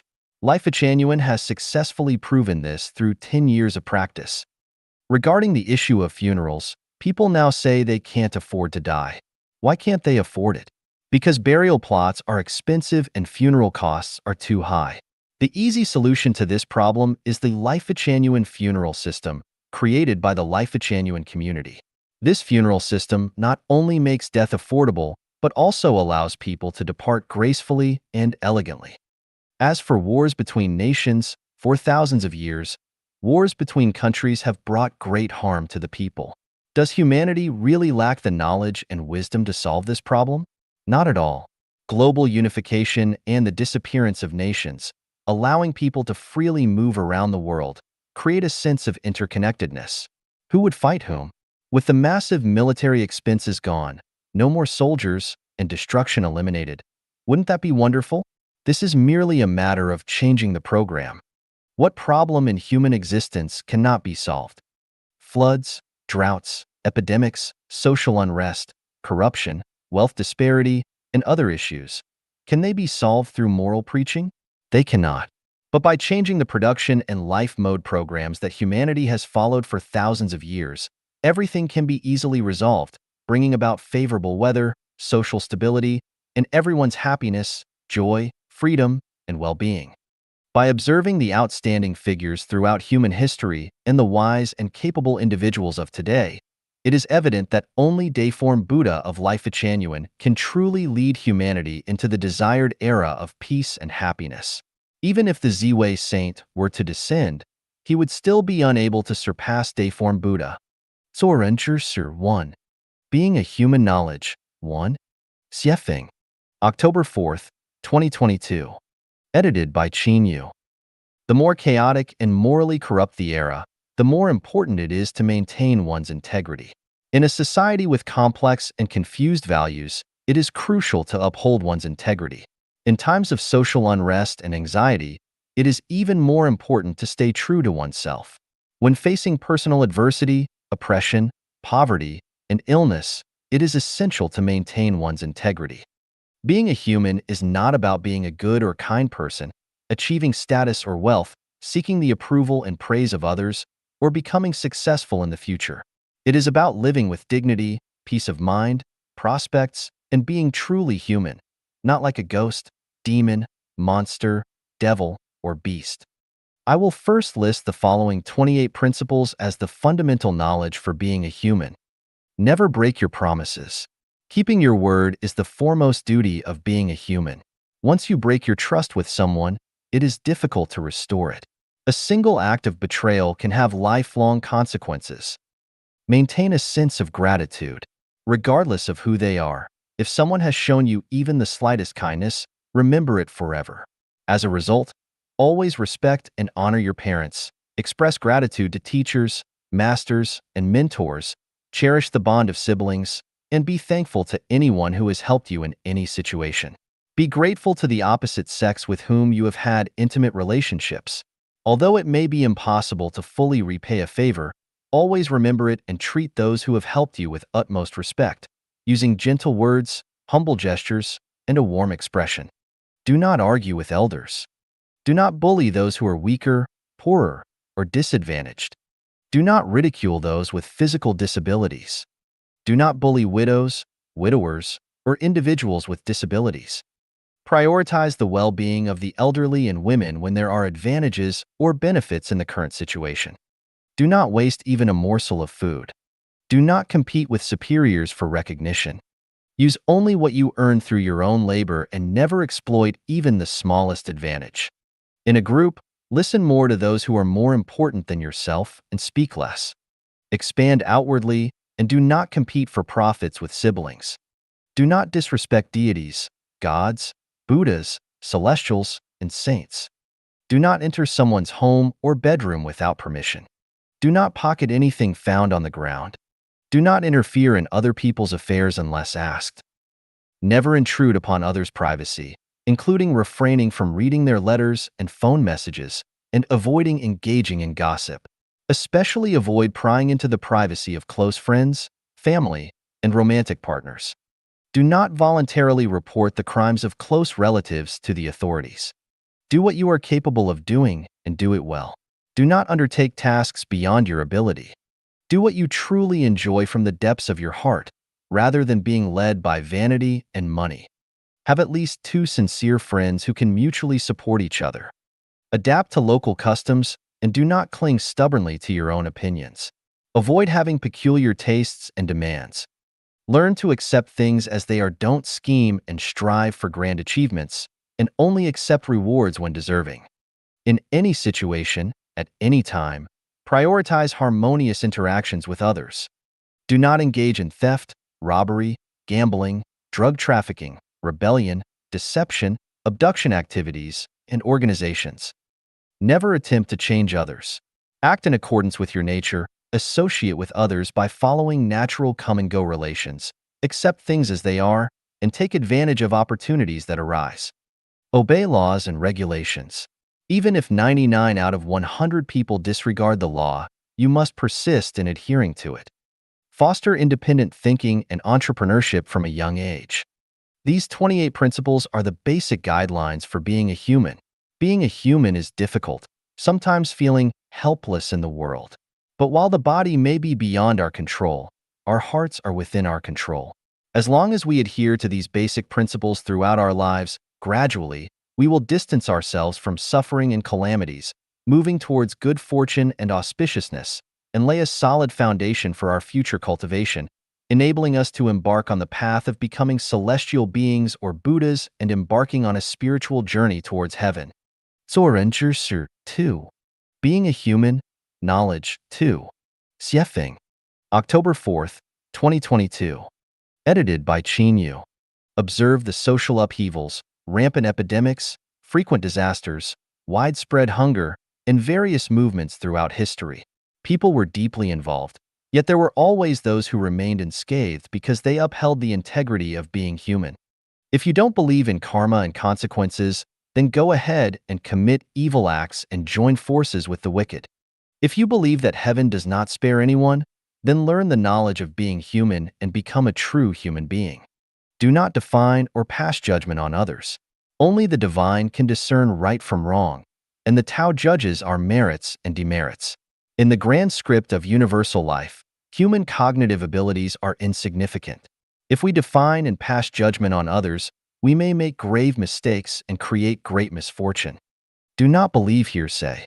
Unless verified personally or scientifically, regardless of the source of information, even if it comes from authorities or experts, simply listen to it without fully believing it. Especially in times of confusion and moral ambiguity, what is attacked and insulted may be the most noble, and what is praised and admired may be the most vile and despicable. Respect life and do not harm any living beings. Especially, do not harm snakes, turtles, or cranes, and above all, do not harm human lives. Avoid borrowing money unless absolutely necessary, especially avoid going into debt for consumption. Minimize accumulating debts of gratitude. Debts of gratitude are like divine shackles. Once incurred and left unpaid, they will bind you for life. Endure humiliation, if necessary, but do not kneel easily. Once you kneel, it will be difficult to stand again. Never speak or act in a mystical or mysterious manner. Respect facts, respect science, respect logic, and respect spiritual perception. Absolutely refrain from doing things secretly or in a sneaky manner. Conduct affairs according to established procedures without relying on bribery or connections. Do not exploit legal loopholes, do not exploit the weaknesses of others, and do not violate the arrangements of heaven. Focus on accomplishing tasks rather than engaging in idle chatter. Discuss matters more and talk less about people. Do not attack the homeland, the people, or the ancestors. Stay away from popular figures to avoid being influenced by fleeting trends. Do not tie yourself to the bandwagon of pity just because someone else is pitiable. Do not fabricate false facts. Regardless of where or when, and regardless of the person involved, honesty is always the best policy. Regarding private matters between consenting men and women, do not stand on a moral high ground to make judgments or follow the opinions of others. Cultivate good speech and refrain from generating evil speech. Let everything progress naturally and reach its proper conclusion. Avoid forcing things. Forcing goes against the natural way and will inevitably sow the seeds of calamity. Admit when you don't understand something instead of pretending to know. Once you pretend to know, you will be laughed at and troubled. Complete what you start and bring closure to relationships with others. Without completion, you will end up adrift like a floating duckweed. The world changes, calamities persist, dynasties rise and fall, and unexpected events occur. The journey of life is filled with crises and risks. It is impossible to escape the heavenly net by relying solely on human wit and intelligence. Only by upholding the integrity of being human do we have hope of navigating our life's sailboat through stormy waves and reaching the shores of our ideals. 做人之事 3. Being a human, knowledge 3. Xiefeng. October 7th, 2022. Edited by Qin Yu. It is necessary to read the book without words, which contains all the knowledge of being human. Reading the book without words is a way to communicate with nature and have a dialogue with the greatest creator. The knowledge accumulated by humanity, apart from books that reveal the mysteries of nature such as mathematics, physics, chemistry, and biology, is mostly garbage. The knowledge in fields such as politics, economics, sociology, history, and humanities distorts reality or provides short-sighted explanations of certain eras or phenomena. They are not sufficient as the basis and reference for being human. For example, the popular trend of success literature in recent times is nothing but harmful. Even philosophy, which is a mental game, is not a necessary condition for being human. All things and phenomena in nature are books without words, and all the joys, sorrows, separations, reunions, and changes in human society are also books without words. Reading the sky, the earth, people, animals, plants, insects, and microorganisms, as well as social phenomena, is reading the book without words. People may deceive each other, but the book without words will not deceive. Therefore, it is best to listen less to what people say but rather listen to what the universe and all things are saying. Embrace your fate. Nature presents an array of forms, and the inherent nature and trajectory of each life form are predetermined from the day of its birth. Throughout countless millennia, no life form has altered its fundamental nature and life path. Although humans possess thoughts and creative abilities, fundamentally they are no different from the countless other life forms.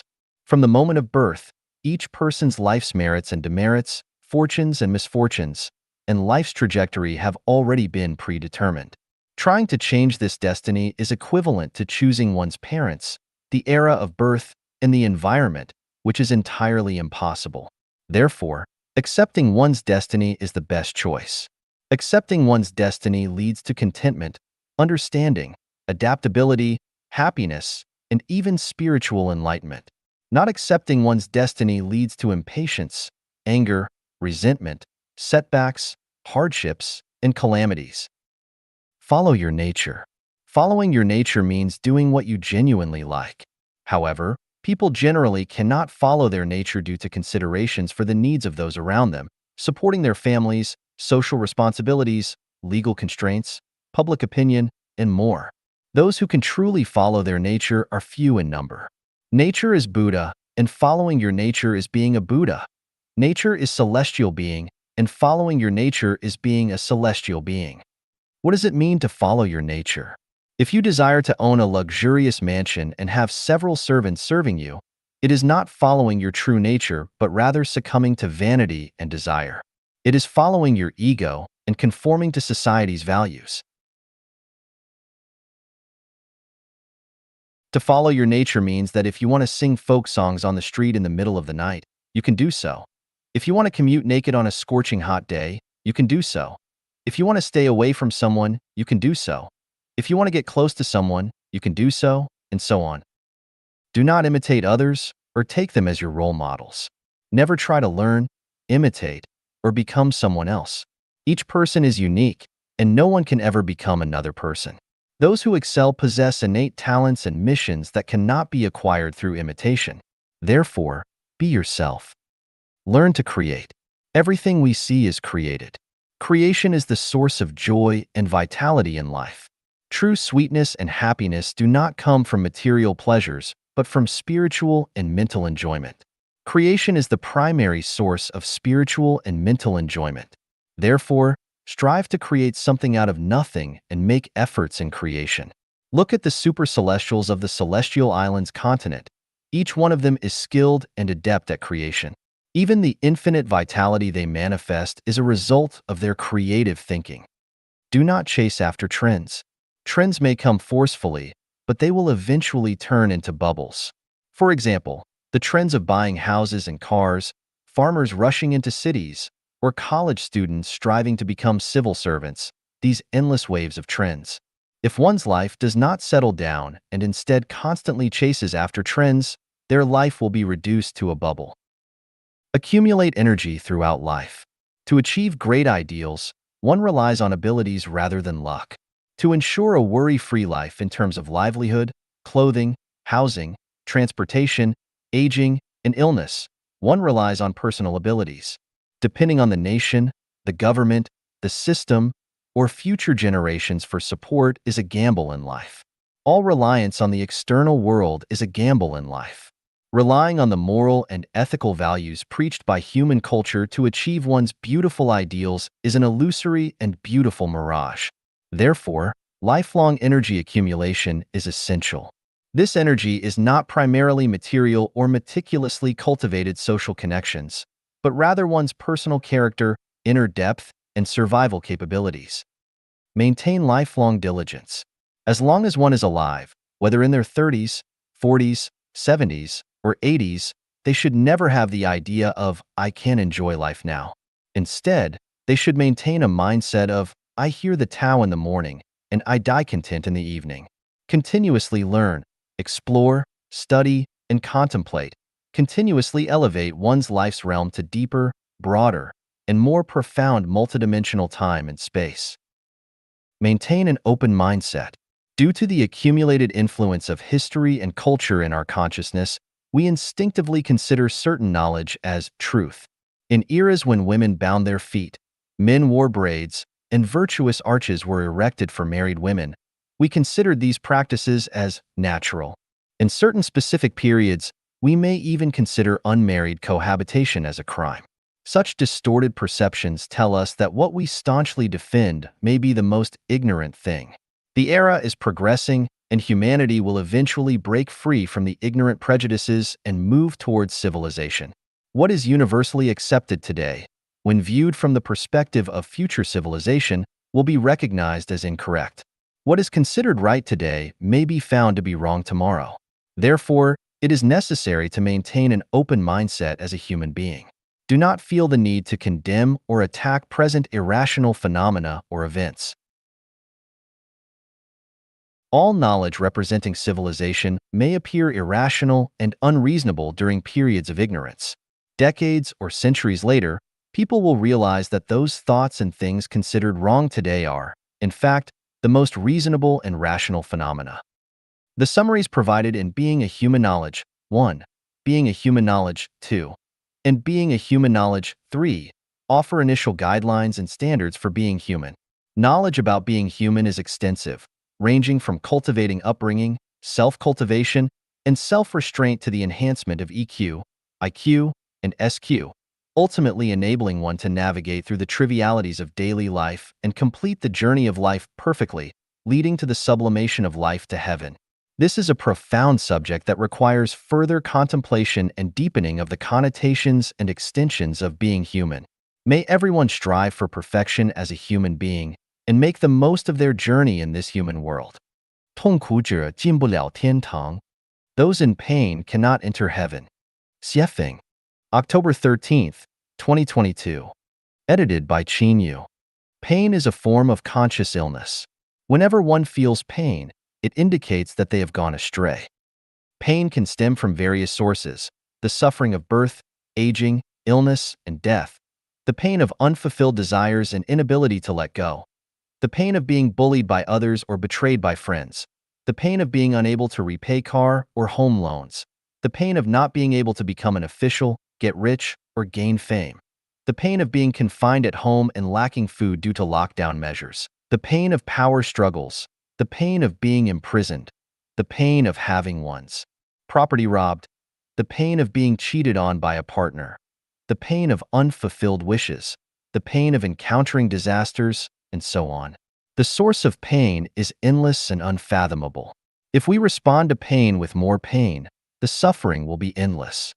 Heaven will not accept anyone who frequently experiences pain, but only welcomes those who frequently feel joy and happiness. Therefore, one must move away from pain and find joy. If we believe that all pain comes from external factors, from others, or from nature, then our pain will be never-ending. No matter how hard we try or how much we cry out, pain will still accompany us. Pain originates from our consciousness. If we feel pain, it indicates that there is a problem with our consciousness, that our consciousness is sick. For example, if we were placed in heaven right now without changing our sick consciousness, even if we lived in paradise, we would still experience endless pain. Suppose our consciousness is perfect and healthy. In that case, we would not feel pain even in what we call hell. From this perspective, we are currently in heaven. The reason we feel that life is unbearable is that our consciousness is in hell. For instance, if you fall in love with someone of the opposite sex and are in a relationship with her, how would you feel if you found out that she had slept with other men? Painful, right? If you feel pain in this situation, the problem lies within your own consciousness. It is your own consciousness in hell that causes your pain. Even if you were in heaven, this kind of consciousness would still create pain for yourself. Pain can be divided into physical pain, mental pain, and spiritual pain. Physical pain primarily refers to bodily pain, mental pain refers to emotional pain, and spiritual pain refers to the suffering caused by one's worldview, values, outlooks on life and life. For the vast majority of people, mental pain surpasses physical and spiritual pain. If we fail to recognize that all pain comes from our own erroneous consciousness, then our lives will be surrounded by pain. Regardless of countless cycles of reincarnation, we will continue to live in pain and will be even less likely to reach heaven. The root of erroneous consciousness lies in the attachment to the self. In general terms, it means always believing that oneself is right while others are wrong. Clinging to one's own rightness and others' wrongness leads to erroneous consciousness. If one fails to recognize this, they are called obstinate and unenlightened. Therefore, each person should realize that attributing their pain to external factors, without self-reflection and constantly blaming and condemning others, is called obstinate and unenlightened. Once someone becomes obstinate and unenlightened and refuses to take the medicine, they become terminally ill with no cure.